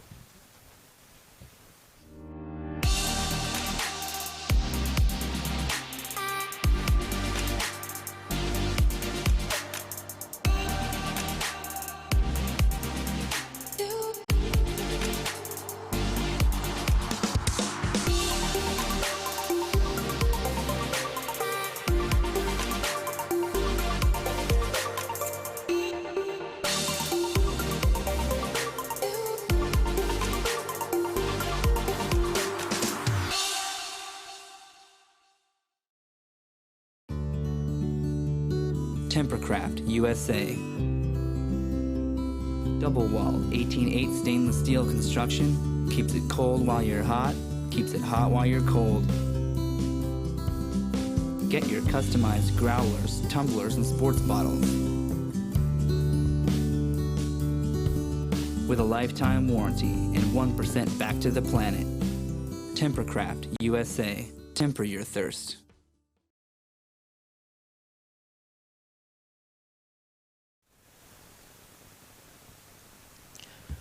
Looks like we have a slight backup here on hole 12, so we'll see if we can give you some bonus coverage of this card that we're waiting on. Hard to say. You see some spotters, some live U-discers as our cameras meander over. Really, this hole is, I would describe it as extremely unique, even though Sean Jack corrected me in saying that unique is one of a kind, but I definitely have never seen a hole like this before. It is 655 feet. You really got to rip it out to about 450 to clear this hay bales in the center of the fairway. There is that tree to knock you down, but besides that, it's pretty free and easy off the tee. The real technicality comes on that second shot we're going to see these guys playing here in a bit, where they have to stick it on just a brutal green. It kind of pops up and it's a peninsula of high ground dropping down on really on all sides. So really one of the more techie holes out here, and scores have a habit of devolving on this one. Yeah, why do you speculate that there's, because the hole itself is playing like middle of the pack, right? It's like 3.84. Why do why do you speculate the backup is caused by? I would imagine with shots, snacking? I would say number one backup cause is snacking, and that's priority number one.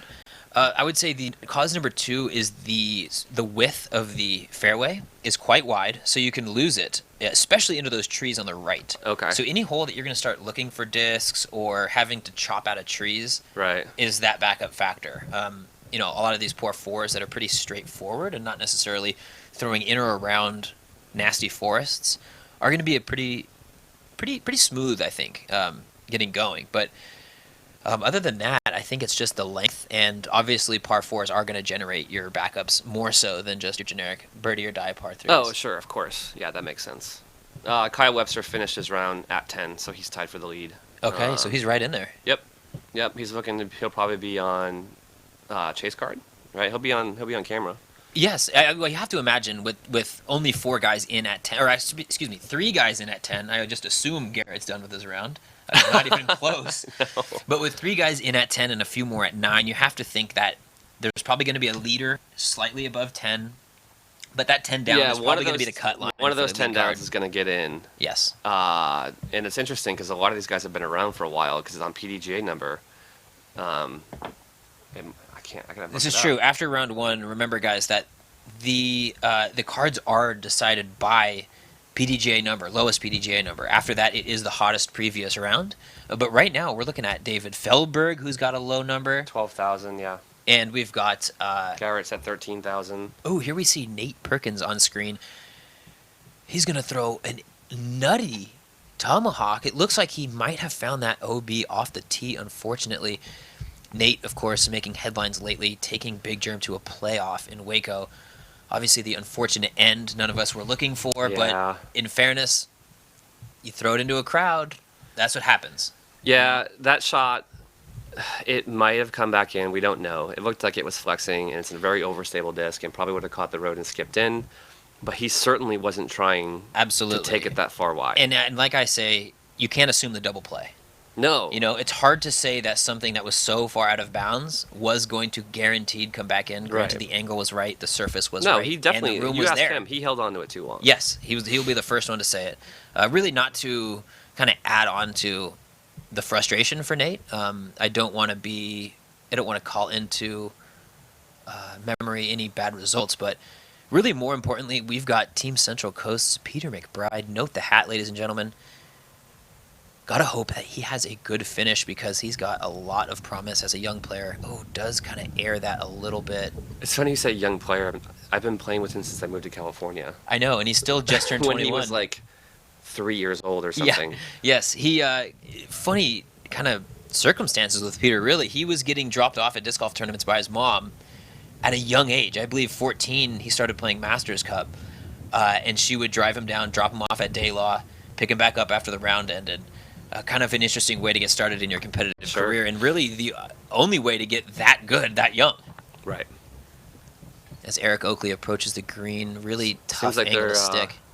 Is the lead car going to wait for them to hole out on this hole?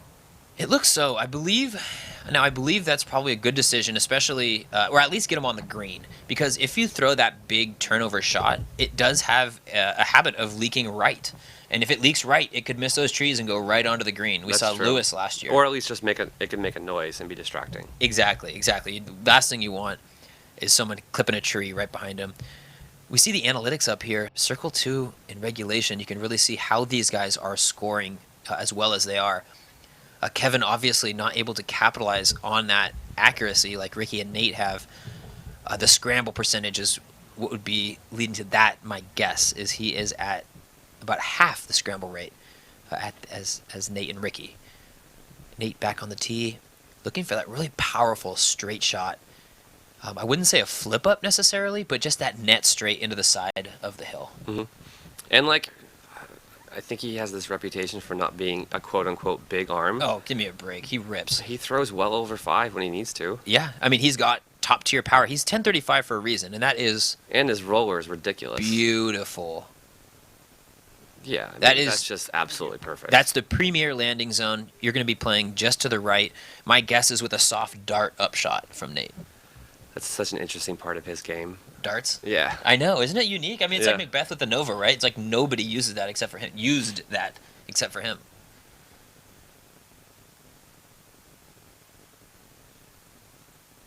Got another gallery following... I'm going to get... Is it Garrett's card? That is Garrett. Yeah, and that they must be because he's smashing. Oh, yeah, Andrew Presnell, I believe that is also. As they are kind of making their way back from that, I believe it is hole 15, that extremely long downhill. Garrett has taken the lead. He birdied hole 12. He birdied it? Yeah. Good Lord. And he's the outright leader right now with Onse down. And just to be clear, he is 11 down through 13 holes. That is only 2 holes that he has not birdied, one of which is that impossible birdie at hole 5. He needs an eagle and an ace. Needs. I like how you put that in needs. Yeah. Okay. Rick throwing. Oh no! Is he fiddling with that tree again? Oh, wow! Just sneaks it by. Right through it. It looks like he went right through it. Obviously, less leaves on it this year, less grabbiness, but he is able to make his way through the tree, and we'll have a line up there. Obviously, not the action out of his hand that he was looking for.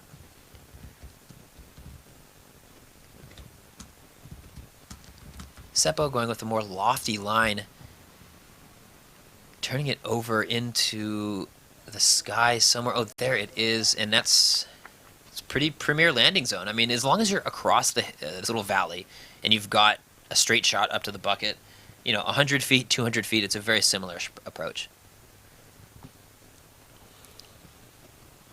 Kevin Jones. So graceful when he throws, man. Again, fiddling with the tree, is able to be past it, though. Okay, that's a great shot. 4 quality drives. Let's catch up with the FPO division, see how they played the hole. We're through 11 holes, and Kona sitting in an outright tie for second with Katrina Allen. Oh, get there. Holcomb wants us to clear the OB, and it does so. Jen Allen says, take a sigh of relief, and Holcomb will do just that. Jen Allen plays the turnover advantage. Allen with the distance, putting it in great position. Holcomb's going to go with a backhand approach to the hillside basket, and that's going to put her very close for the birdie. Allen needs to play the angle, and if she can keep the putter hot, she'll card the birdie. Hole number 12, the par 4. Jen Allen in for birdie. Sarah Holcomb takes the easy birdie, and a pair of pars by the other two.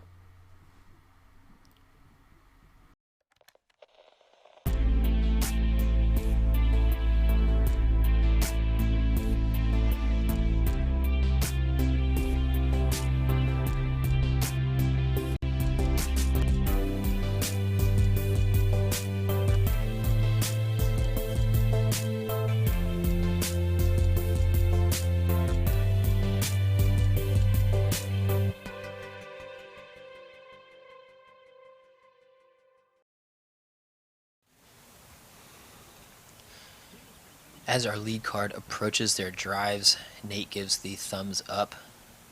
He is both excited about his drive and just making sure that they're clear off the basket.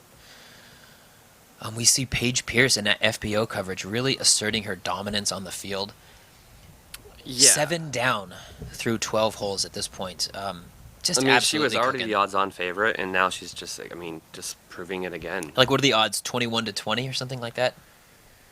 You're making nothing if you bet $20. Oh, you bet $1 to get 20 cents. Yes. Yeah. As Ricky Speaking lines of which, up, what is the date that Vegas starts handicapping disc golf? I don't know if I'm legally allowed to talk about gambling on air, as I've learned from baseball and NFL broadcasts, but I would say that in 2026, 2026, 2026, 8 years, there will be. You'll either go to a sports book in Vegas and bet on tournament? Yeah, exactly. Yes. All right. This would also be off-track betting too. Sure. Kevin Jones lining up, kind of a tricky upshot around this tree. Does have, left of the tree. Never mind. No tricks about that. That was beautiful. Good touch with that putter. Nice nose up.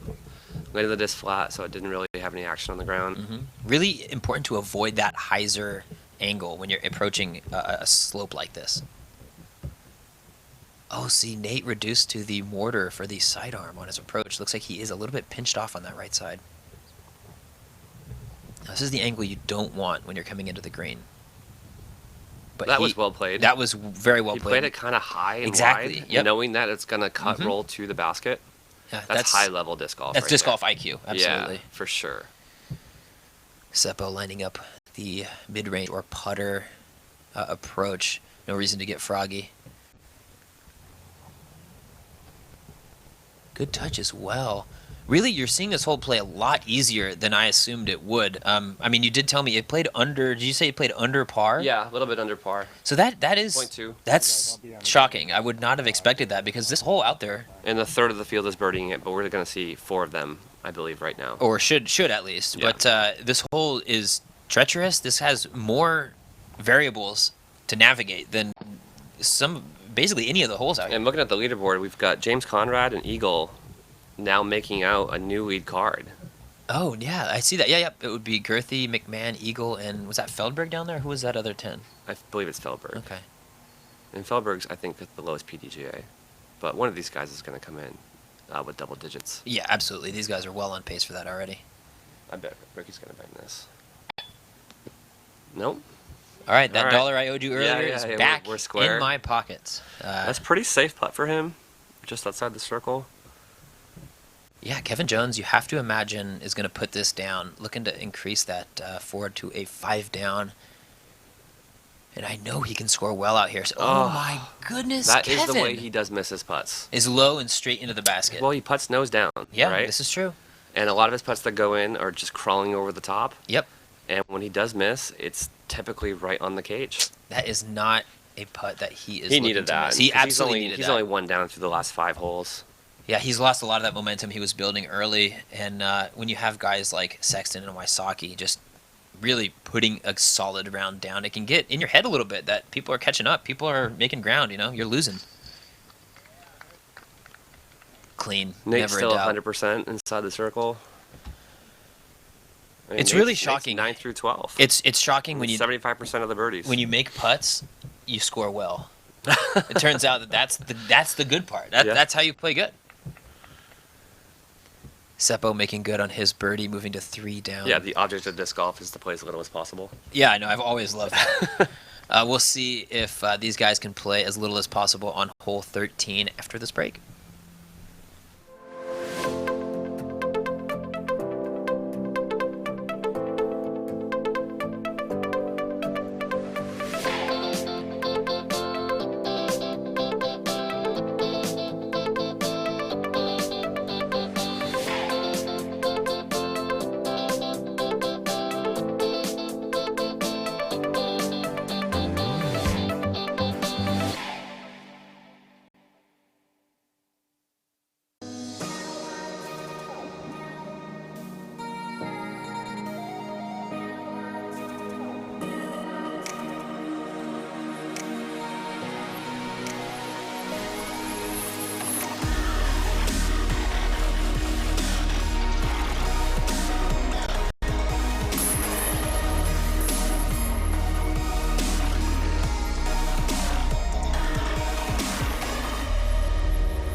Already and joining us live in Anza Studios during this minor backup here on hole 13. You're going to see these guys play an extremely unique hole.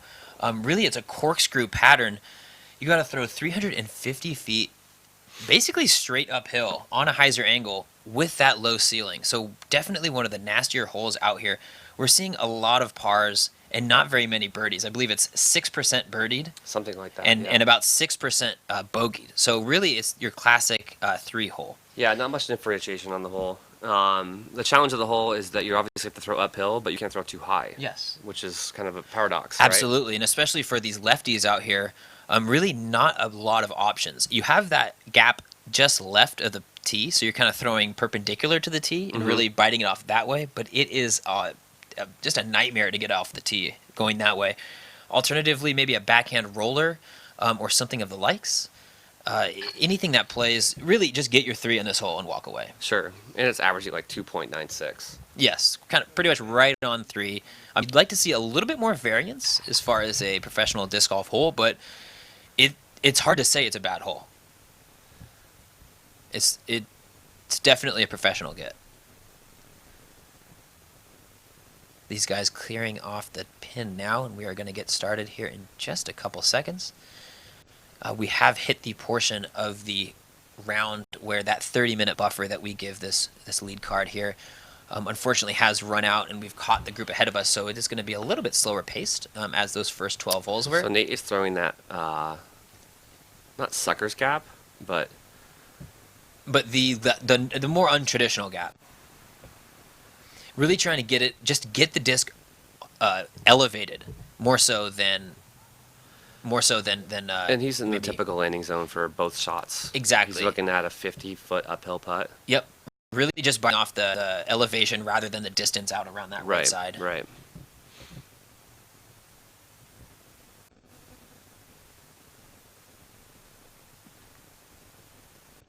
Seppo lining up that backhand, right hand. That looks good. Yeah, looks solid. But again, it's tough. It's tough to keep it left. Keep it left. Yeah. Because throwing that hard, the discs have a tendency to flip over on you, and that is just not the action. And they're going to want to nick skip off the hill. This is true. Ricky really letting go that sidearm. Thought we'd see him play the backhand. He is going to be coming up short off that sidearm, and that's going to be a layup for par. Yeah, that's Parville for sure.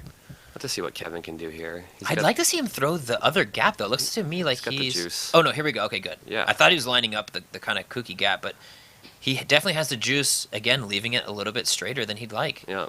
The tree's a little bit thinned out compared to last year, but they're going to have some putts on their hands after we watch this FPO coverage. We're through 12 holes, and we're moving on to hole 13, coming in at just 255 feet. Plays uphill.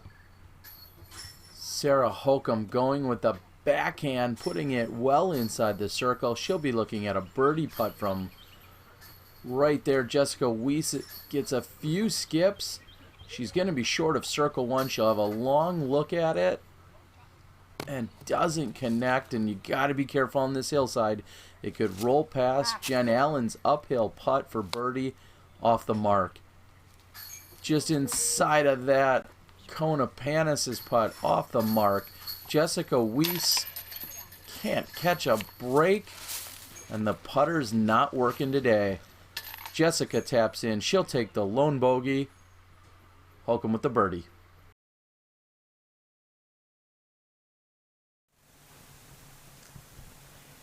Jessica Weiss with that unfortunate miss. And Paige Pierce taking another birdie and going to 8 down through 13 holes. And that's casual. That's casual. Is she going to get to double digits? That's the goal. It has to be the goal this close in. You see Ricky here just... He did not lay that up. He did not lay that up. That was a full go. He was going for it, and he's still fine. Yeah, kind of that lofty run. It doesn't quite fall away with as extreme of an angle as a few of these greens. It's more so if you airball it going straight, you're probably in trouble. This looks like it's the story of the hole is going to keep. Everyone's going to get a 3 unless one of these guys can knock down a big putt. And Nate is known for kind of canning these straight at it dart spin putts. So we'll see if he can put another one in. Oh, oof. He really ripped that thing right at him. Mm-hmm. And with that uphill behind the basket, that's viable, I think. Sure. I wouldn't want that comebacker. No.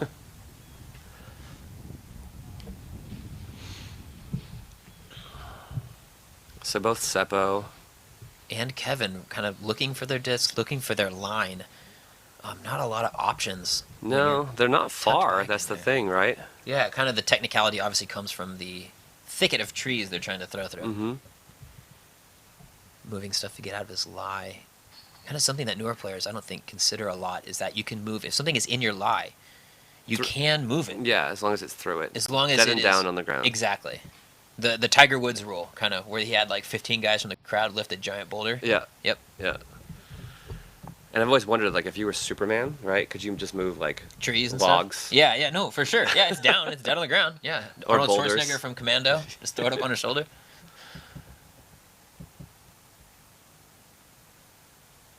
He's got a good little look here.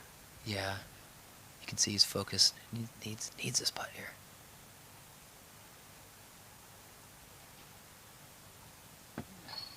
Wow, good run. Great wrist action to even get it up Yeah. and moving from that far, though. Good, lot of spin, nose up. Mm-hmm. Seppo definitely needed that. He's down 6-8 on the card. Yeah, Nate definitely starting to pull away. Obviously, Ricky throwing good as well. I would not be surprised if we saw these guys again on our stream tomorrow. Nate now sitting at 9 still. Yeah, Ricky 9 through at 13. 8 down, Nate's on pace for about a 12. which would be acceptable. That's totally fine. Oh, for sure. Garrett Gerthy's unfortunately kind of quieted down a little Yeah, I bit. was He got just gonna 3 say pars that. in a row, and Eagles caught him. Oh wow, Eagle has taken his share of the lead at 11 down with 3 to play. Granted, they are tough holes. This is Dan, and this is Tyler. Dan and Tyler like disc, and they like beer, so they combine them in a rigorous scientific process. Disc Golf, a card game that challenges your disc skills, drinking ability, and your friendships. With 3 categories and over 50 individual cards, mix and match. Get rid of cards you don't like, or make your own rules. Disc Golf is truly American.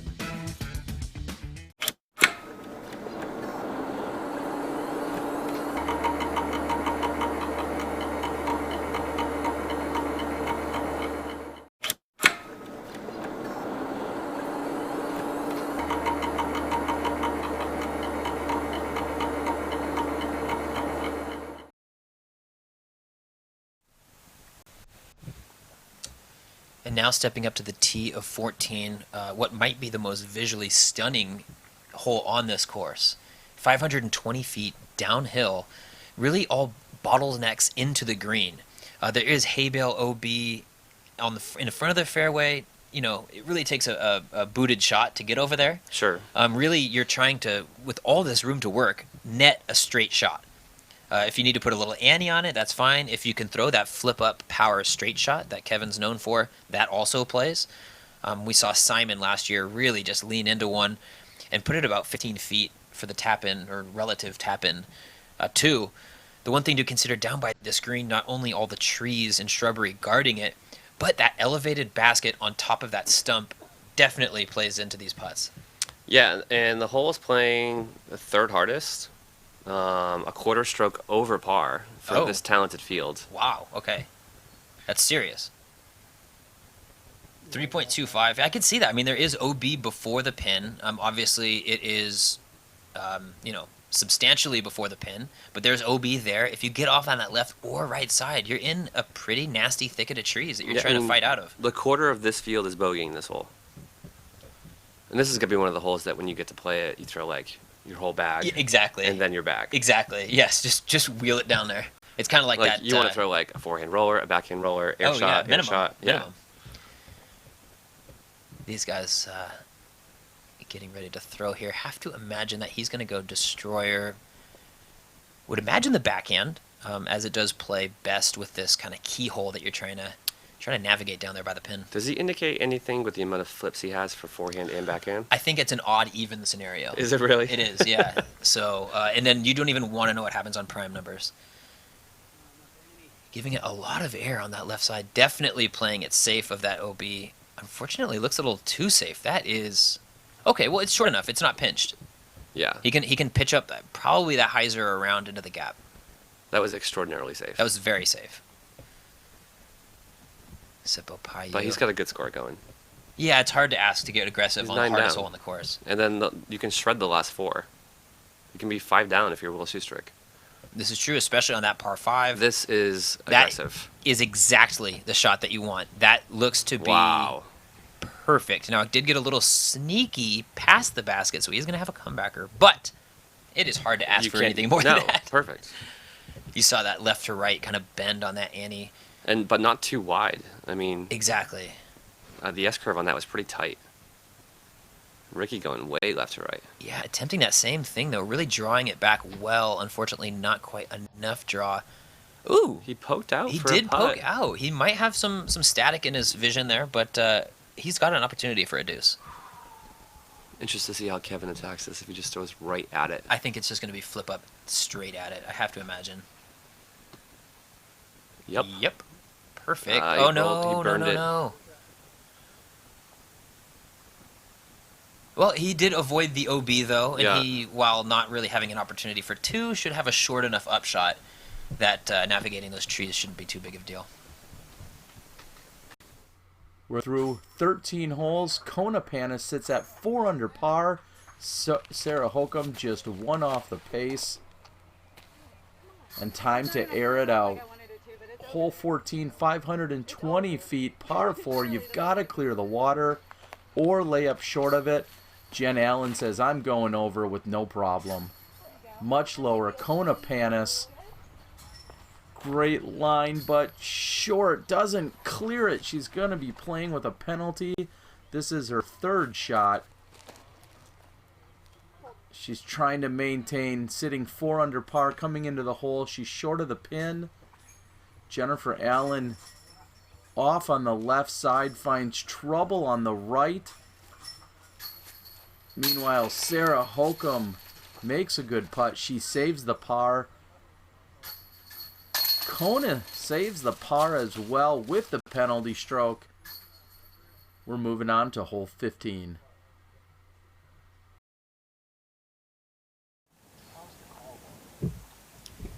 Paige coming away from that with another birdie, and Katrina Allen making a charge up there, sitting at 6 down through 14 holes. That's playing well as well. Kona getting OB there, unfortunately, and dropping a stroke. Yeah, not what she was looking for. Still playing very well. Definitely above her rating. I mean, she's under 900 rated, and she's shooting well over 900 for the season. Hard to ask for anything more than that. Really looking to improve this season. I know she's putting in a lot of dedication in the off season, really dialing in that putt and that drive. Nate taking an interesting approach here. Yeah, I guess he was pretty much in line with that pin. Deep. Yeah, he was too far to go right hand backhand. So had to pitch up over. Spike sider him. Should convert that. Yeah, it puts him in an 8 range. I mean, if he's inside the circle or right on that edge, right. he's counting on making that. Well, I mean, you can count on making on that since he's made all of them. That's fair. Analytically, he's making it. Yes. Or statistically. Although we don't have future statistics, so it's hard to say. But if past performance predicts anything... Oh, wow, he didn't skip too far. Seppo did not skip too far. That is a beautiful drive. Yeah, counted distance. And that's a big separator from the field, and he needed it. Absolutely, absolutely. You can see Kevin really having a lot of trees to get around. Like a Star Wars putt? Oh, yes. Just avoid the asteroid field, and he might be okay. Good shot. That Caught last tree didn't help him, but he should still get up and down from there. Or get down from there. This is true. And Ricky had a fortunate little penetration to get himself an awkward 35-footer. But an extremely legitimate putt. Yeah. I think he could tie Nate if he can convert this. Yeah, absolutely. And get Getting to that 9 with 5 to go. Well, remember, Nate still has a putt to hit. So let's not... I mean, yes, statistically, he is guaranteed to make it at this point. But let's not count our birdies before they hatch here. Ricky, it's obviously, just a bad spot. Yeah, I was going to say, dealing with especially his putting style coming from the shoelaces. Yeah, having stuff... But let's remember, though. The dad putt. Slinger, nice. Let's remember, he did have that kind of from the chest spin putt for years before adopting this more straight at it pitch putt approach, or kind of looping pitch putt approach. Oh gosh, is he gonna do it? I really hope we're able to see him. I hope he cans this. Is he going the slinging putt or what? We saw Bradley Williams out in Waco throw a traditional. Probably a little spinner though, from the chest, my guess. He's got a little bit of a gap to work with above those kind of thigh-high shrubberies there. Get there. No. Just looked like it was so uncomfortable. Yep, little too much angle. Oh wow, Ricky not stoked on that at all. Definitely had the opportunity to tie up Nate. Yeah, just awkward footing. We can see if Nate will cash this one in. Have to imagine he will.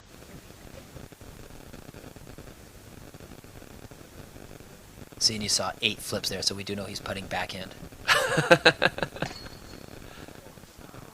Oh! And all of our models have failed, ladies and gentlemen. We are in an era where statistics now have no relevance, no bearing in what we're first predicting. inside the circle putt, and it danced on the rim for at least 1 or 2 seconds. It did. It did a little ballerina action up there. He's actually had 2 putts kind of low already that have Yes. managed to stay in. That is true. So statistics, although irrelevant, would predict that that one would not stay in. Oh, and well, it should be noted, this basket is sponsored by Crisco, so they grease this thing up pretty heavily beforehand. That's a good idea for next year's tour. Mhm. I'm going to reach out to them. Yeah. Hey, I'm full of ideas. You need Denny's as a sponsor. You got the scramble of the round, By the way, Seppo's putting 1 hour after his drive. which is a great feeling.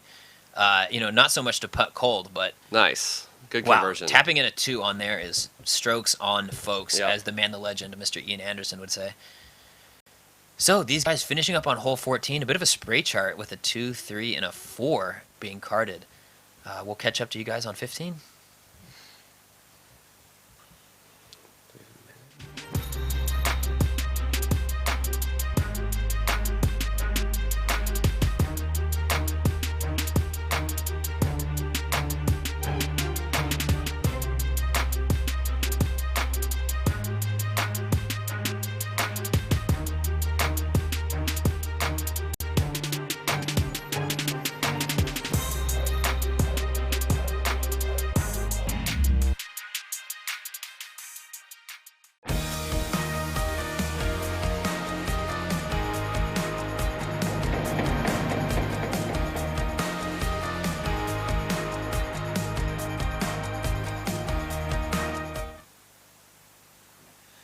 Seppo here on the tee, letting it loose on the easiest hole on the course, 270 feet. Really just your basic spike hyzer if you want to get froggy, or you can throw that low flat line and just kind of burn it into that hillside. We saw a lot of guys last year throwing fairway drivers on that flat to hyzer angle rather than, a mid or putter. Something seems a bit more appropriate for the 270-foot distance here. Yeah, the hillside seems to eat discs, right? So I think you can fail whatever you're comfortable with. Yeah. I agree totally. Like, disc golf philosophy oftentimes says to throw the slowest disc possible on any given shot. Yes. But this hole, I don't think it matters much because every disc just sits where it is. Yeah, And it's statistically by far the easiest hole in the course. Yeah, this one has to be coming in at below a half stroke under par, I would imagine, right? Yep, 2/3 of a stroke below par. Oh, jeez Louise. So 2.67, an average of 3 out of 4 birdies. 71%. On the entire field. Yes. So that's talking about the pay-to-play guys, the 920s that are out here, everyone. So have to imagine we're going to see some birdies here. Let's see how the FBO played it. Hole 15, just 270 feet for the women. Paige Pierce sits atop the leaderboard overall at 9 under par. And this is a park job. Jennifer Allen right next to the pin. Jessica Weiss going to play the wide hyzer. Little skip action, not as much as she needed. She puts herself inside the circle. And the longest putt by Weiss on the day for her, just inside the circle. That's a birdie too. Holcomb wants to follow it and can't. Uphill, not so much. Gotta follow through there, Kona. Reach for the stars. A tap in for Jennifer Allen. Birdies by Allen and Jessica Weiss. The other two walk away with pars. Paige birdies and moves to 10 under.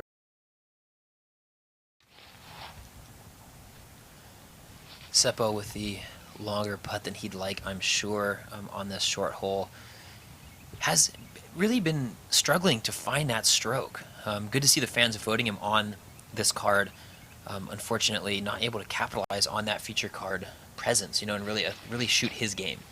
Well, it looks like he's going to be the 1 out of 4 pros that does not birdie this hole. You are not wrong yet. Yet. Okay, as he fakes me out, thought he was going there. Ooh, get down. He's going to have some work coming back. That is not what he was looking for. Granted, it is uphill. He's got the backstop. It's not what you want to do after birdieing one of the hardest holes in the course. Absolutely not. Yeah, to go. That's Oh, very true. You are he still was out. he was the worst words in disc golf. Yeah. He left himself. He was 20, closer after his 27 first shot. feet. Yeah, and he was closer after his first shot on the last hole than his second shot on this hole. On the easiest hole in the course. Golf. Fun. Oh man. Seppo. Wanted to see a little bit more than that. Unfortunate One bogey. of the very few bogeys on this hole today. Not what you want to see, especially when you're on camera and we've got tens of millions of people following around the world. You're just off by like 4 zeros. Yeah, hey, I live in a world in which we have millions. Good cleanup Nice there conversion. by Rick. Yep. Yeah. Yeah, it looks like, Seppo's going to lose 2 strokes to the whole card. And really to the field. I mean, if you to the get field down to it. for the cash field. Yes. Which is all that matters. I mean, relative to his skill level. why you're here. Yeah. Yeah, 3 birds and an unfortunate bogey as we move on to hole 17. Excuse me, 16.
And as we exit our commercial break, should be noted that James Conrad is making a late charge. He has birdied 6 out of the last 7 holes, and he is standing on the tee of 18, 12 down, and in the lead. Alone at 12 down. At the top. These guys. I got him in my fantasy. I do as well. I know. And Eagle. I'm not going to brag, but 1 and 2. Head over to skipace.com if you'd like to join. We have our own little SFDGC battle going on right now. I'm not going to mention who's winning because that would just be inappropriate. But it's me. But good times for all. What you don't know, though, is because on the TD of the SFO, I'm going to DQ everyone that I don't pick. Wow. 4-person field. Yeah, essentially. Okay. Yes. Six-person field, technically. Yeah. Wow. That is selfish beyond... That's recklessly selfish. Shooting at the hip the last day, courtesy violations everywhere. Okay. I mean, just... Right. I'm talking like from 300 feet away. Yeah. You! I don't like the way you're looking at me. So let's talk about hole 16. This is a par 5. It is. And it's a little soft on, but not too. It's only coming in at 4.65, so it's like 7th easiest. And for me, what I would compare it to is with that first par 5 that we saw the guys play over at in Waco, sure. Excuse me, where the hole is designed for 2 shots onto the green, but it's just so nasty on your way there that the scoring variance it's 2 Star puts Wars it up shots. there. Exactly. So it seems like the pure shot as we check out that beautiful Prodiscus stamp and what bag. What is that red disc he's throwing? That's the Magic Disc. Do you know about that one? Is that the official name? Magic Disc. Oh, okay. Yeah. It just goes wherever you want it. This hole, so hole 16, we've seen 10 eagles. And we just saw an eagle. Garrett Gerthy just Garrett just posted an eagle to jump to the lead. To sole possession. At 13 down. These guys are absolutely battling out here. Like you said, though, Sean, we are going to see some eagles out here. It is about 500 to 525 feet to the mouth of the trees. Okay. And which these guys are going to be shooting about 3 to 350 over the water. And that's really where they're going to be making their money. It seemed like in the coverage from last year, though, like a lot of people are getting over on 2, but they're Yes. not getting inside circle 1 on 2. Definitely. It's a little bit more routine to play it left of the basket, the safe side of that tree that does guard it. Right. And then take your poke and pray, like 50 to 90 footer and hope it goes in or just sits next to the basket. I'd like to think all 4 of the players on our card are trying to line up that 3, but definitely walking away with any hole out here at Disc Side of Heaven with a birdie is totally fine. Yeah, I mean, you're talking a field of over 100 and only 10 have eagled. So it's not a crazy soft par 5. This is true. It's one of those, I guess it's like one of those holes like similar to the par 4s where it's one shot but just too long to call it a par 3. Right. It's kind of like this where it's designed for 3 shots, but it can get so nasty if you get yourself off the fairway that you're going to take a 6 and a 7. Well, the math speaks for it. I mean, it's true. If it's below 4.5, then I'd say it's a really hard 4, but it's 4.65. Yeah, so the parring is viable. Ricky. Yeah, it's middle of the pack for difficulty. Yeah, and Ricky's showing us right there what you want to do. You want to just rip it straight out into this fairway and hope that hill plays with it in the right way. Kevin throwing that magic got a lot of disc, glide. and it just goes. He might be a little pinched on that right side. Yeah, he didn't quite have that distance to get it all the way to the mouth. Is going to have a tricky upshot. Yeah, he doesn't really have a clear line of attack to get to the pin. I almost imagine he'll pitch it just up to the mouth of that and then just throw the putter over. That's it's an experience I don't have where too much power puts you in a bad spot. This is true. Nate lining up that backhand that we know he can throw hard, despite being known as one of the more soft tossers, the mathematician on the course.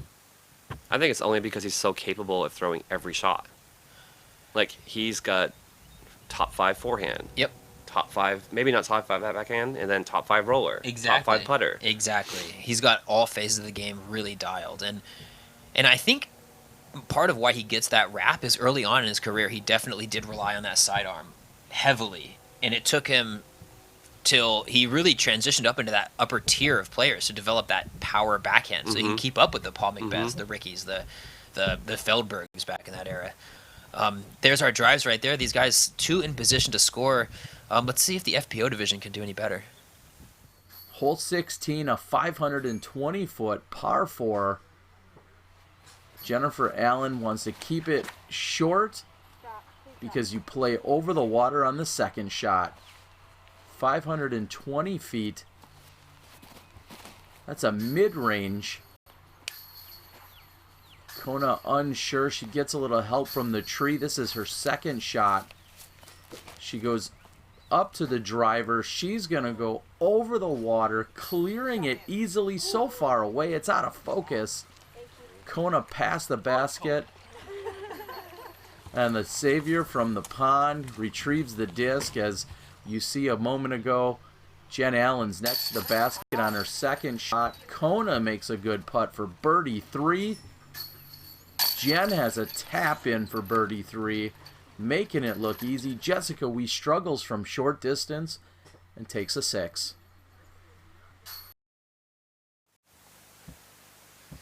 As we see our FPO division finishing up that hole, clearly a modified tee for them, but an absolutely beautiful shot by Kona. Oh, which yeah, her shot to the pin was ridiculous. Unbelievable. As good as it gets. And I've kind of just learned that she has one of the more unique ratings that I have ever seen anyone have.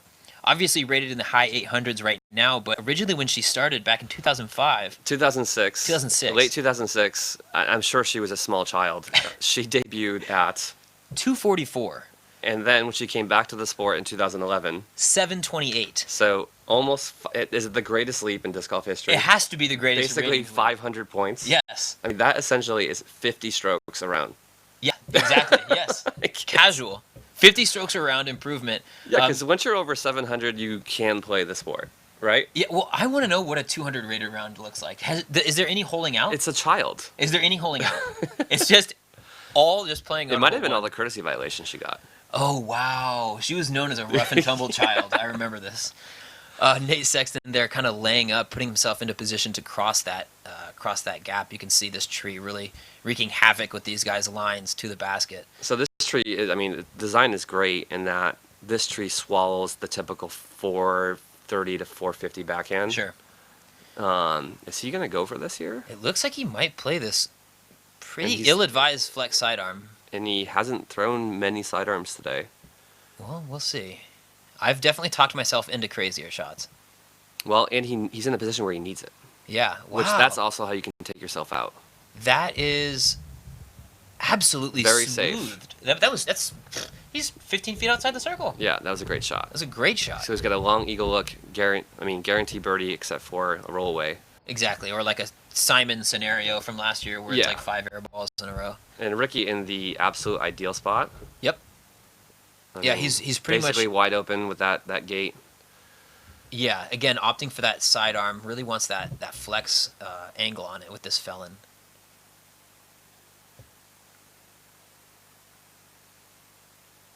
Yeah, good action out of his hand. Looks like he might be right there. Oh, yes, wow. Perfect. Getting obviously flirty with that ridge, but is going to be perfectly in line for his He's eagle. parked. Yeah, it's not often you hear parked for eagle. So unless it's like for eagle. Yeah, this is true. Like eagle parked for eagle is like a double entendre. Yeah, it's a rift in the time-space continuum. That was a fantastic shot. I mean, Ricky's crossing the bridge now, knowing he's going to get 2 strokes on some of the guys in the card.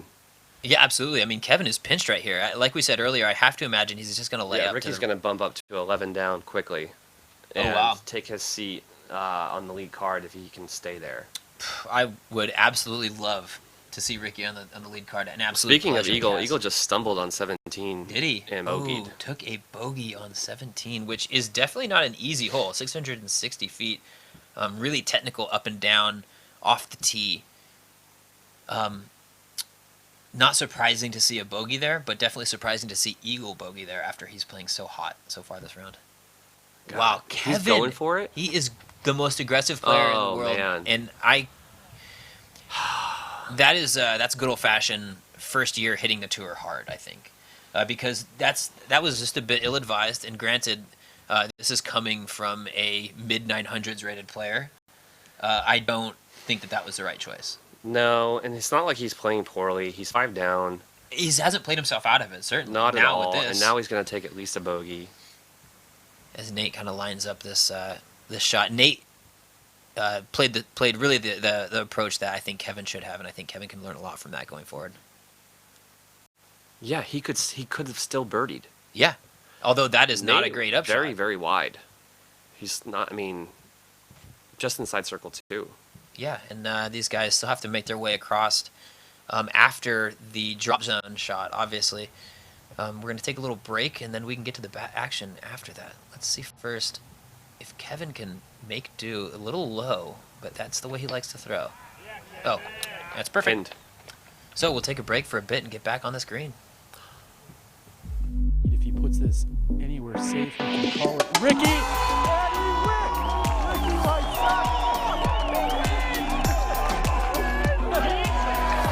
What a shot, Simon!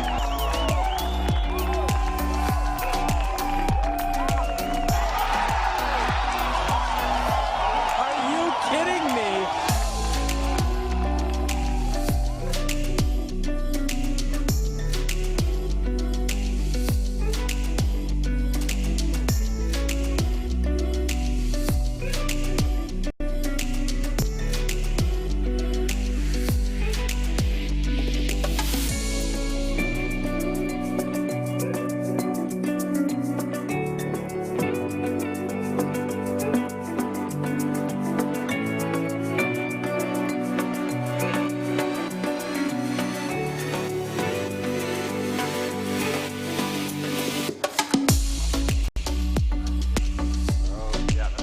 A little too high, but it's good.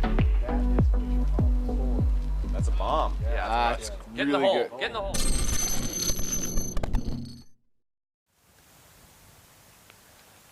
Alrighty, and as Seppo is lining up his putt, he's going to wait a sec for these guys to quit moving.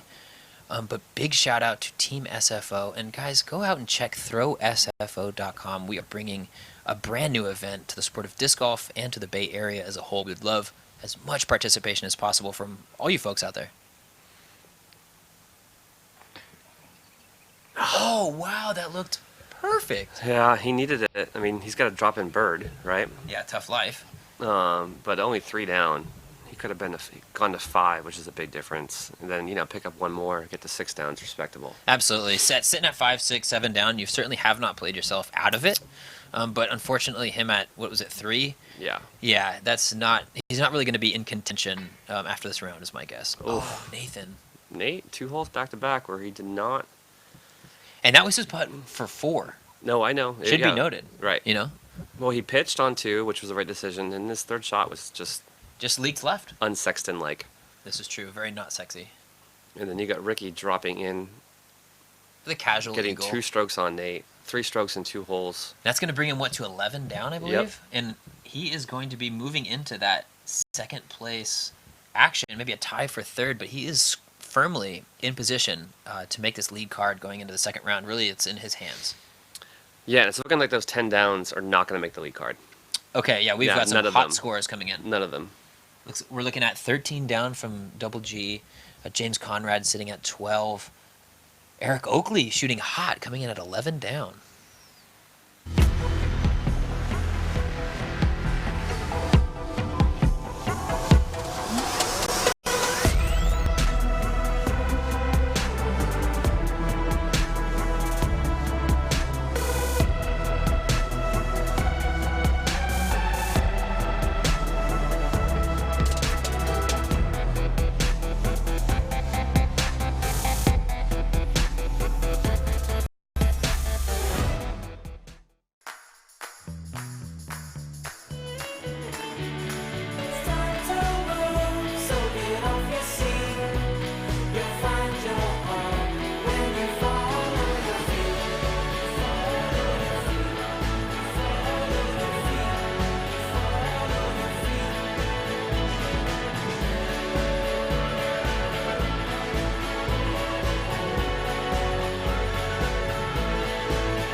Alrighty, this is going to bring us to hole 17. You can see our competitors here walking up the fairway, trying to get a good look at really what they're dealing with. And what they are dealing with is a monster. It is a tight, over the hill, down the tunnel shot to get all the way down there to the green. It is a par 4. But first, let's chat about a little bit about who we have tearing it up out there. Garrett Girthy. 13 down through 17 holes. Granted, hole 18 is extremely tough, but you have to imagine he's at least going to par it. Looks to stay on that lead card going into the 2nd round. James Conrad finishing up his round at 12 down. Big shout out to James. Shared a campsite with him for a couple weeks between Memorial and Waco. Oh, nice. Good dude and great player. Obviously, Disc golf prophet. An absolute, yes, disc golf prophet. Way to clean that up. An absolute pleasure to watch. So if we get to see him on the lead card, super stoked about it. It's great to see Eric Oakley. I was just going to say, Eric Oakley shooting 11 down. Always a joy to see on it. One of the most high-energy guys out on tour. Obviously a fan favorite. I think he needs to reach back just a little bit. Just a little more of a reach back, yeah. Ricky, no more of a reach back. That is crushed. You're really looking to get that left-to-right action to fight the hillside because it is OB on the left side of the fairway, and it slants down to the right. So if you really are trying to bite off a lot of distance, you can ride that hillside down into the tunnel where the basket's located. And the Zuka Truss doesn't allow you to throw exactly an extraordinarily power driver. Exactly. Should be noted that it's a golf shot. It's an absolute golf shot. That triple mando isn't there incidentally. It is there obviously to force these guys to throw not so much of this wild stuff. I honestly think it speeds up pace of play too. Because if you didn't have that there, you'd have guys trying these kind of kooky, wild, maybe like big up and overs to try and get all the way down into the pin. Right. And you would have guys losing discs and it would They're just throwing a Pro Destroyer at like 10 o'clock. Yeah, exactly. This all playing basically par. But making one of the top 5 hardest holes. Yeah, that makes sense. I mean, I would definitely imagine it's one of the harder holes out here. 17 and 18 coming 18 in. 18 number 1, yeah. 18 is the number 1 hardest hole. So definitely not an easy way to end your round. But if you can birdie these two, Oh man, heading into the You're clubhouse, killing it. you're feeling incredible. Nate playing that pretty safe out to the left sidearm is going to set him up for the sidearm approach, which obviously doesn't help with the hill, but we can see what the ladies did and see if we can take a bit of advice from them.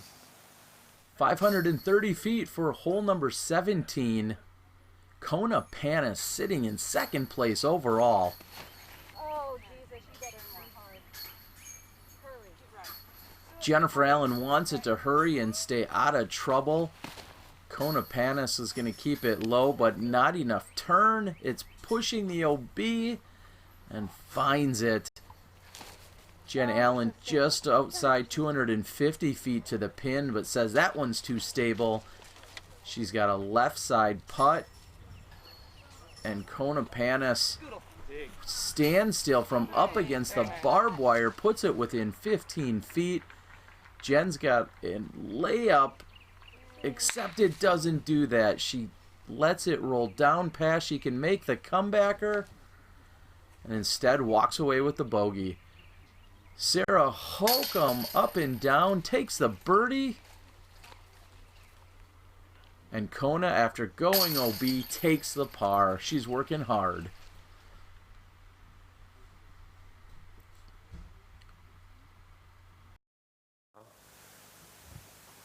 Alrighty, and catching back up with our MPO feature card as they make their way down this par 4, hole 17. Kind of a snaking fairway that is left to right with that left to right downslope. So you're really trying to throw that flexy backhand that is going to work left once we get back down to the pin. Seppo looking like he's lining up something big. Oh yeah. See, he did not get enough ground off the tee to really be able to cut that corner. That big Annie shot. Did he get all the way down there? Wow. It's tough to say. It is hard to tell, but the hand clap. It looks like it's putting. It looks like it's putting, and Seppo's hand clap at least signifies to me that it at least went as planned. And he's got some action down there. It's great course design when you have the last two holes being having such differentiation. I absolutely agree. 17's the fifth hardest hole, 18's the hardest, and unless I'm wrong on the stats, only two guys in the whole field birdie to finish. Really? Yeah. It looks like James Conrad or no, James parred the last hole. Wow. Looks like Will. Oh, Will Shoestrick? Will Shoestrick. Okay. And I think Zach Melton are the only two to go birdie to finish. Really? Yeah. Zach Melton, lefty. So that's good information for like the final round, right? Yes. Like you're not likely to get two down in the last two holes. Absolutely. So there is room to make up late, and that's very important, I think, in a professional caliber course. Forehand cut roller. Cut roller, a man after my own heart. This thing is not settling down. This could devolve. Way too tall. This could devolve. All right, so he'll have an interesting approach. I'm not sure the angle. Oh, looks like it might be fairly open around that left side. Was that a safe play? I think that was the safe play, not to get into the woods on the right, but I think he probably wanted a little bit of left or right action out of that. I thought he was trying to throw, a nasty forehand cut roller all the way down that would there. get to the basket. Yeah, like hole 4 USDDC style. Oh yes, absolutely. And it seemed like he just didn't get the angle right. Or, oftentimes with the roller, when it hits the ground, you hit an acorn or something. And it does not do what you want it to do. Yeah, it's just the angle just bumps out half an inch, which will send it in the wrong direction. I've always found it kind of interesting. In baseball growing up, the moniker was there's no bad hops in the air. So hit it on the ground. When in doubt, hit it on the ground, if something crazy could happen. I think we have another roller? Oh, no. That's the cut. That is the cut angle, and that does not look good. Oh, no, it made it. A little tight, but better. That's fine, though. I mean, if you're throwing from a knee on the fairway of a par 4, that's fine. That result is fine. And Rookie looks like he can just throw another forehand roller. roller. Forehand roller. Okay, so You gotta clearly love the play it's the best hole in the world. Yes, if it mandates a forehand roller, it's my kind of hole. But looks like these guys did not quite get enough left real estate. Yeah, left or forward. Frankly, it looks like you really want to play it to that distance marker. And then pitch down the hill because these guys have that really pinched angle that is not what you're looking for if you're trying to birdie. Ricky looks like he grabbed that Havoc. My guess is he's going with the flippy backhand. He likes to throw this on Super high. a roller line or the extreme Annie. Yeah, like a Seppo type of shot. Hole 17 at Waco from. Is that him from a couple years? Yes, last year? yeah, trying to throw the saved a par. Yeah, like, the Annie. Wow. Great shot by Rick. That spike Anheuser just dying straight into that hillside. Now he has work to do. Looks like he's a little bit of a putt. But wow, that's great. These guys making their way down the fairway. Obviously a bit of a hike on this hole as it plays uphill then downhill. And really the thing to think about is 18. Yes, these guys got to hit their putts. They've got to get up, but 18 is an absolute bear. A lot of variables to navigate and some room to make up. None of these guys, I guess, save Ricky, is really putting their foot down and establishing themselves as one of the leaders out here. Ricky, it looks like Ricky's the only one that's going to be able to get his way into the lead card tomorrow. And he's still got to get, my guess is he's probably still got to get a birdie or so to get on there. If he's at 11, 12 is probably the magic number to feel comfortable. 12 is guaranteed at this point. Okay, 12 is guaranteed. So Nate throwing his upshot leaves it short as well. He's playing. He is fizzled. He's fizzled, and he's playing this hole crazy right now. I think it comes down to when he lost the box. I would agree, actually. That really seemed to be his undoing. If he could have kept it from all 18 holes, hard to say that he wouldn't be at 18 down right now. Yeah, bit of chaos out on this fairway with Nate being so far left, Kevin being so far right in the trees here. Really props to our camera guys, Chad and Terry out there. Terry Miller, some of you might know as the person who's hosted this live broadcast like forever, as far as I can remember.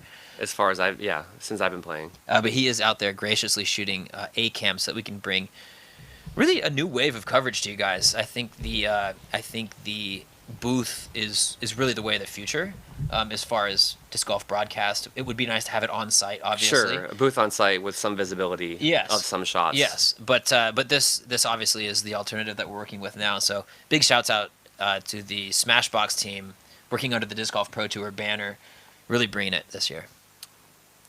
This is not the putt you want for par. Not at all. Straight downhill into the woods. There you go. That Great was dead putt. center. That is a professional putt right there. Absolutely. Right when he looked like he downhill into the woods. There you go.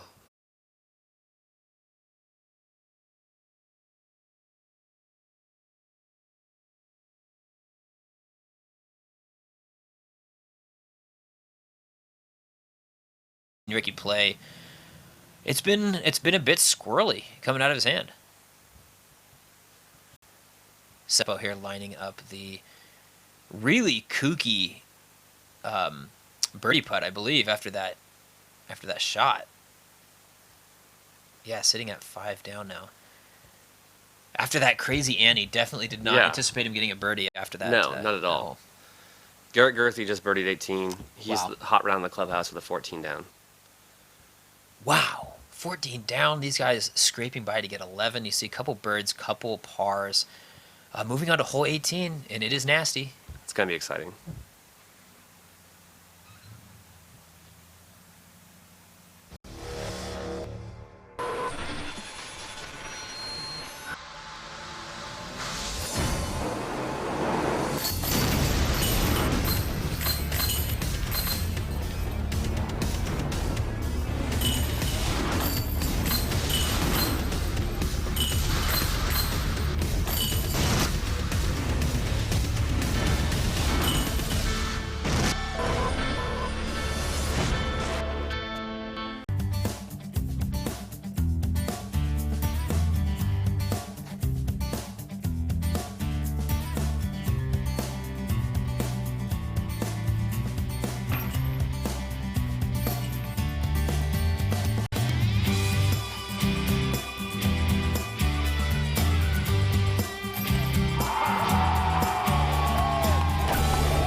Eric Oakley with his upshot on the absolutely terrifying hole 18. A beautiful way to end an event, though. Gotta love having just really tough holes to finish.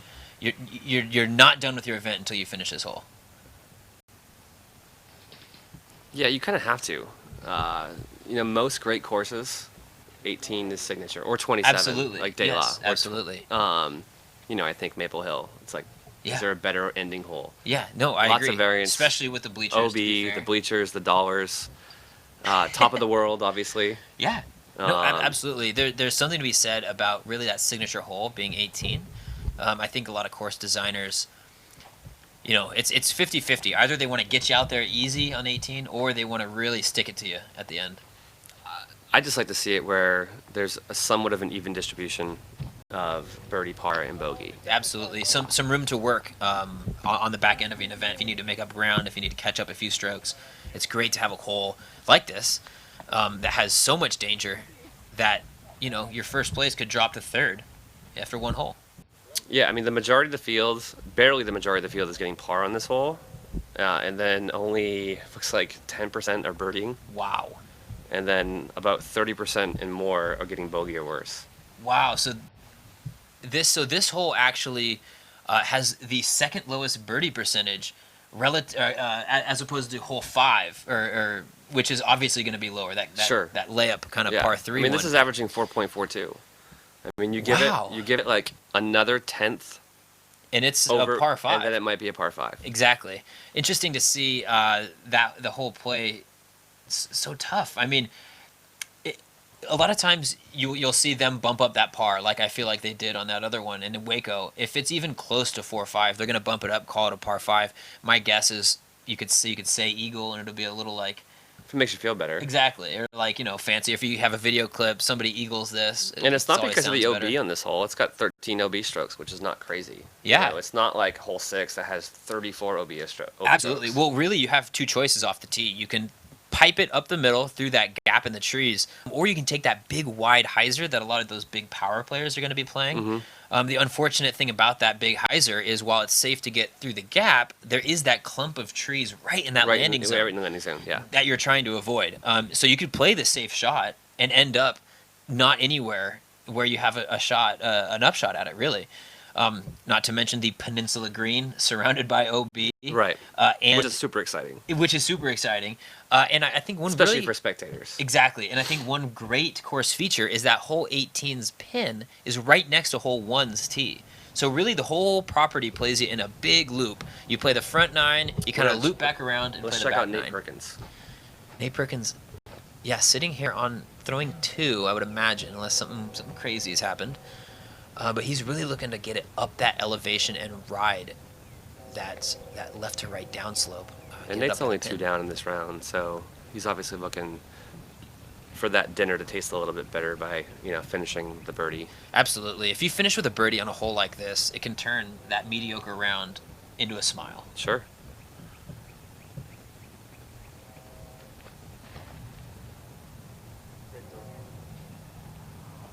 Yeah, left himself pretty good window for attacking this green. Needs that left action. Looks to be up there at least. It should be putting. Hard to say if it's short or long, but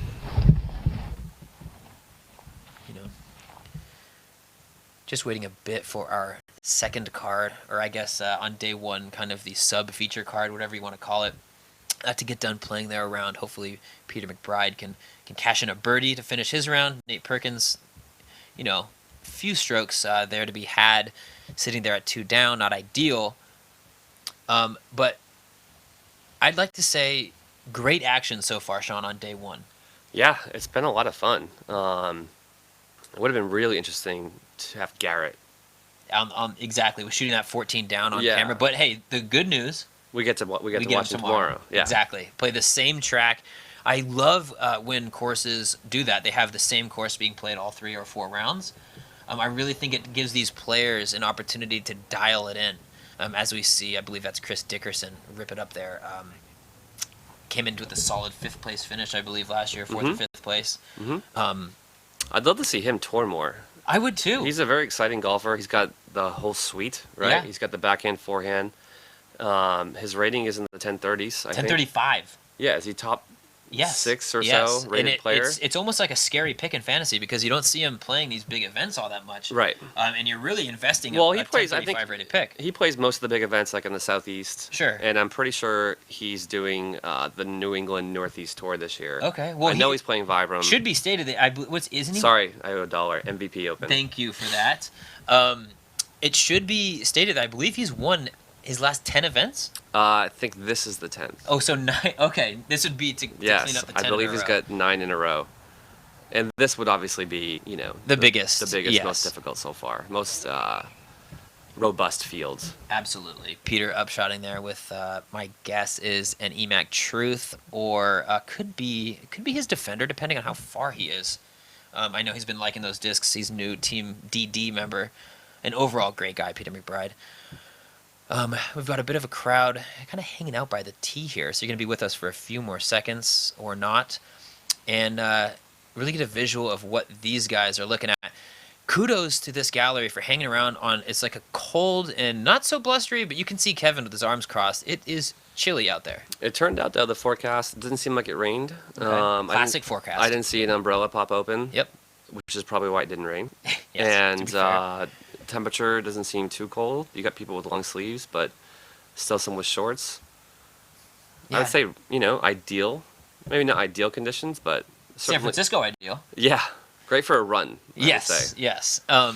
Tomorrow, though, the weather does look like it is going to intensify a bit, dropping pretty significantly down into the 30s and low 40s. Yeah, and earlier in with the some week wind they were chill. predicting possible snow. That would be wild. And like early April Oh in my Arkansas. Gosh, did you see that Bill? This is far off topic. You see the Bills game earlier this year against the Colts? Yeah. When it was just a complete snowpocalypse. I dream of a disc golf tournament that has something anywhere close to that. We've got Ricky on the tee here lining up a sidearm, which is an interesting play here.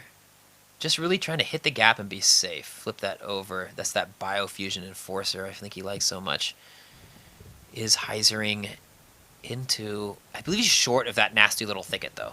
Not ideal to have it in front of you. Can he still get up and down from where he is? From behind that? Yeah. I'm not going to say no, but I think it would take something special. Because it seemed like... Does he normally throw sidearm on 18 on this course? I'm not sure. I think Rick's one of those guys that he plays a lot by feel. That was early release program. That was absolutely early release, but he navigated those trees somehow, and at least is on the far side. He can get a 4. Yes. Kevin Jones really looking to peer this right up his... Oh, no, he's throwing a hyzer. I thought he'd bite it off right up the middle. If you have his power, though, how much more distance are you going to get by throwing right up the middle? Never mind. Absolutely perfect. Great shot. He was able to clear that danger zone by a good 50 or 60 feet. Nothing to worry about, and he's right on pace to get his birdie. Nate Sexton looking to get a birdie here to get to double digits. Yep, and be in the top, essentially it looks like 10 downs, top 10. Going sidearm off the tee, like Ricky. Really trying to play that flip up, I'd imagine. Yeah, just drive it through there. Let it finish. Oh no, we caught one of the last branches. Caught the last branch, and he does look like he has okay footing down there, but that is going to be extremely uphill. 818 feet to finish out. Thanks for watching. Thanks for being with us here on the opening round at the Disc Golf Pro Tour taking place in Jonesboro, Arkansas. And perfectly splitting the uprights is Sarah Holcomb. Jessica Weiss has had a few challenges today, but here she splits the upright, looking for the long carry. And as she says, not today. She can't catch a break. Jessica's second shot skips up toward the 250-foot marker on the left side. She's got options. Sarah Holcomb's second shot follows it just past Weiss's. Weiss goes with the backhand. That's fading to the short left side. We'll see if it gets pin high.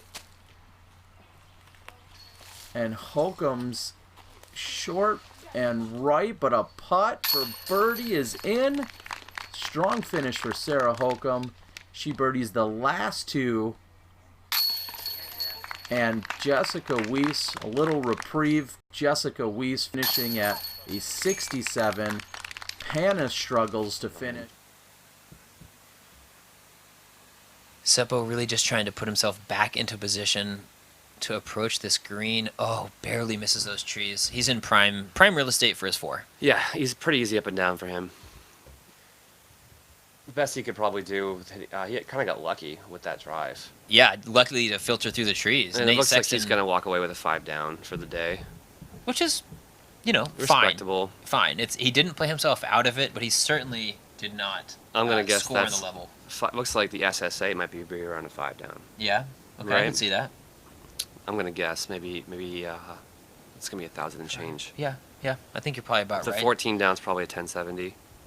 Yeah, which is appropriate for something shredding the course. Nate kind of with that similar shot as Seppo, a little bit farther up though, is looking to throw his forehand, my guess, up and around those trees that Seppo kind of laid up to, but we'll see if he takes that same approach. Yeah, kind of laying up. You're going to round the trees. Yeah, Just that's got fine. Easy up and down. Yep, pitch up, take your 4. Call it a 9 down You're for the gaining day. strokes on people. I mean, he was 9 down immediately. Yeah, he definitely Like 9 through fizzled 12. Towards the end. Yeah, he only shot even the last... I mean, assuming he gets up and down, he'll only shoot even the last 5 holes. Not what you want, especially considering No, they did have but- that soft par 5. So in Will air Shoestroke quotes. shot 5 down the last 4 holes. Wow, and he shot even the last 5. Yeah. Oh my gosh, that just goes to show you how much room there is to Yeah. make a jump here at the end. That's one of the reasons why disc golf's so fun. It's like, it's sometimes never over. No, I totally agree. I mean, look at, do we have to bring up all the USDGCs Right. that have been settled so late? But that's just how it goes. And you could see Nate Sexton's stats have dropped significantly from that early note that we had from 100% down to 94 inside Circle 1, from I believe it was like 85, 95 Circle 2 in regulations, down to 76%. So that's a significant drop, and that's really why we're seeing pars instead of birdies. Kevin Jones looking to get a birdie to walk to the clubhouse. Absolutely. He got a great skip and the roll. Good little bonus roll. Outside the circle, though. 37 feet. It's makeable, but, certainly anything This but a hole tap is in. hard. I mean, he threw an amazing drive. He's got monster power, and he's still short. And it's still, there's still all these trees in your way. He had the window, and it's such a tough window on that second shot.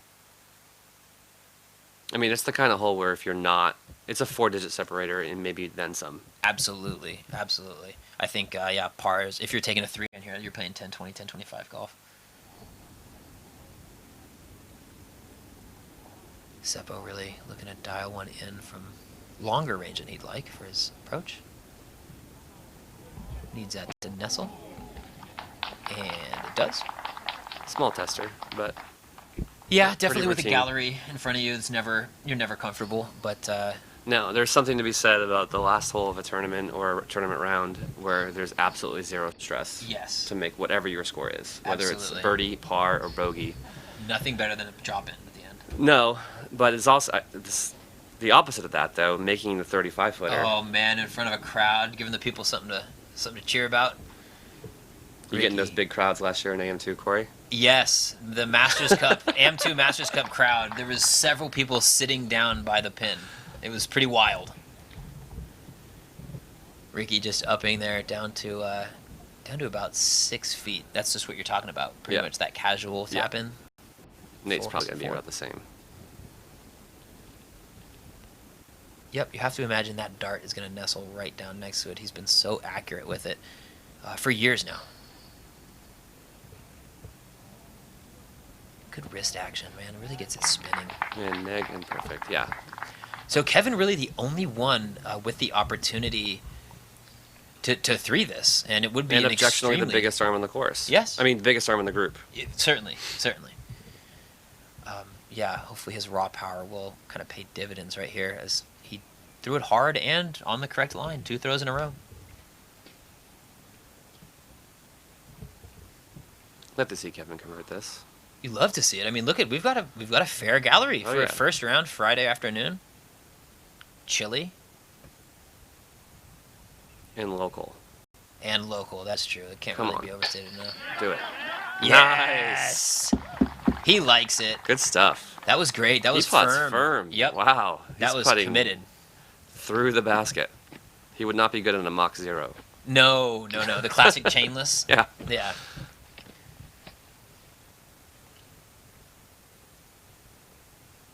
All right, Seppo. No reason to fiddle around with this. There you Thank go. you.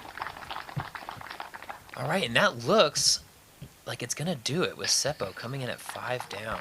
Ricky ending his round at 12, tied for second, and what should be securing his place on the lead card tomorrow. Nate tapping in his 4, getting on with it, finishing at 9 down. Unfortunate for how exactly hot he started. It was really impressive. Unfortunately, fizzled down the end.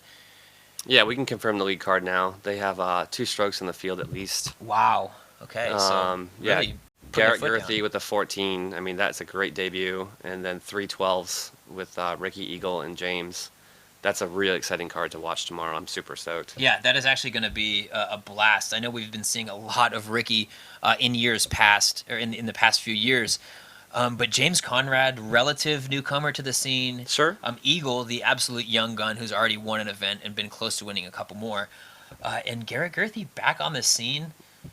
Yeah, Long throwers. That's the biggest news story to me in the last 2 weeks in disc golf. Is Garrett? Yeah. Double G? Well, just some of the shots he made at Waco. Absolutely. I mean, he eagled a it in the air. 3P for birdie. Yes. And yes. then an eagle to and follow he backed up. it up with the air shot eagle. So obviously some ripping power and kind of a unique throwing style. He throws kind of underarm a little bit. Yeah, you say like it's akin to like Bobby Music. Bobby Music, kind of that type of throw where you're really ripping, kind of like honestly what you tell new players probably not to do. But if you can make it work for you, then that's fine. I'd say the biggest story of the day, though. I was just going to transition to that. Thank you, Sean. Paige Pierce. Pierce, man. A 10-25 rated round, absolutely dropping it and absolutely establishing herself as the dominant female force in disc golf. So impressive. The biggest tragedy is that it was not on camera. She signed up late and missed that feature card opportunity. The good news is that she will be filmed the next round, and I would assume the round after that. Yeah, we'll get to watch her in between holes tomorrow. Absolutely. So but I mean, stoked about that. 10-25. I mean, she's the highest rated woman in the world is 978. So she's still shooting about 4 strokes above what she's averaging. Wow. So she's made the claim that maybe in 3 years she'll be the first 1,000 rated golfer. Yes. And it's runs like that that are going to get her there. You're absolutely correct, and she is 7 strokes clear of the field. Unbelievable stuff. Really a testament to that disparity in command at distance, I think, in the FPO division. She is so dialed with that defender from 350 to 500 feet that it's tough for any of these other female competitors to really keep up. On a course like this, yeah. Yes. I'm excited to see, the next Pro Tour tournament's here, and I'm going to guess that Paige is probably going to be well ahead. Yes. But a course like, Maple Hill, certainly, Masters a lot Cup, of technicality. It's not I'd like just to see about if she ripping can still dominate at that kind of level, because now, she's projected to be 20 strokes ahead. Which would be a shame as far as narratives go, or storylines it's in hashtag tournament. battle for second right now. Exactly. But would be an absolute testament to her skill level. She is, I'll say it, the best female player in the world, and there's not really any arguments there. No, and now she's making, she needs more longevity, but if this season continues along this kind of narrative, then she's putting herself in the position to be the greatest of all time. Yes, if she continues this, it will be the most dominant season that we've seen. You'd have to argue with the 2015 Macbeth year. Go look his list. Yes, it goes 1 1 1 1 1 2 1 1 yes. 1 1 2 1 1 1 3 1 1 2. Yes, that's it, and it's a good zip code. You want to live there, so that's a nice spot to be. But to kind of wrap things up. I'm just so excited and honored, really, to be a part of the first ever offsite commentary duo at a Disc Golf Pro Tour event. Sean, I appreciate your time. And really, I wish your I could apartment. say the same, Yeah, you're really just ticked off to be here. It's no, really a shame. It's been so much fun. Love doing this. The live broadcast is really something special, something I enjoy watching when I'm not at these events. Sure. So just to be a part of it and really be a part of disc golf history is something great. Tomorrow we've got, like we said, a great card lined up. We've got Ricky, Gerthy, Double G, Eagle, and James Conrad. Great people, great throws, and really going to be a blast to watch. Is Garrett giving up like 2 feet? Yes, to the entire card. Yes. No, seriously. Yes, he's probably a foot shorter than the rest of the guys.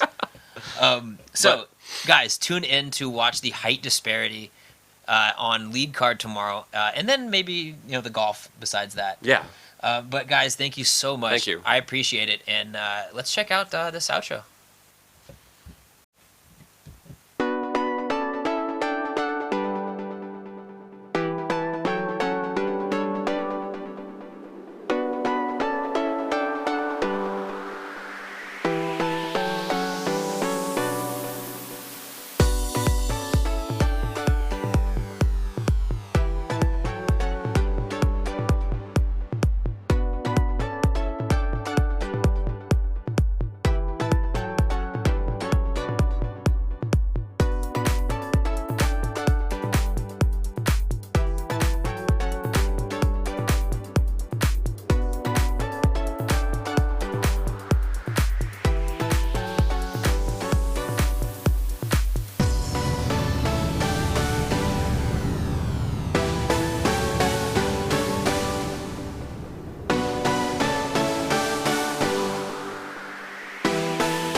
It. Good.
Are you currently looking for the one?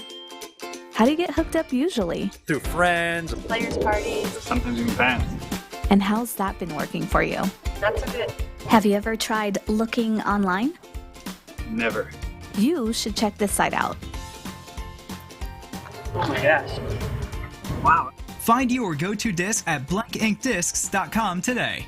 2018 Tour Support discs available now. Gotta get one. I need one.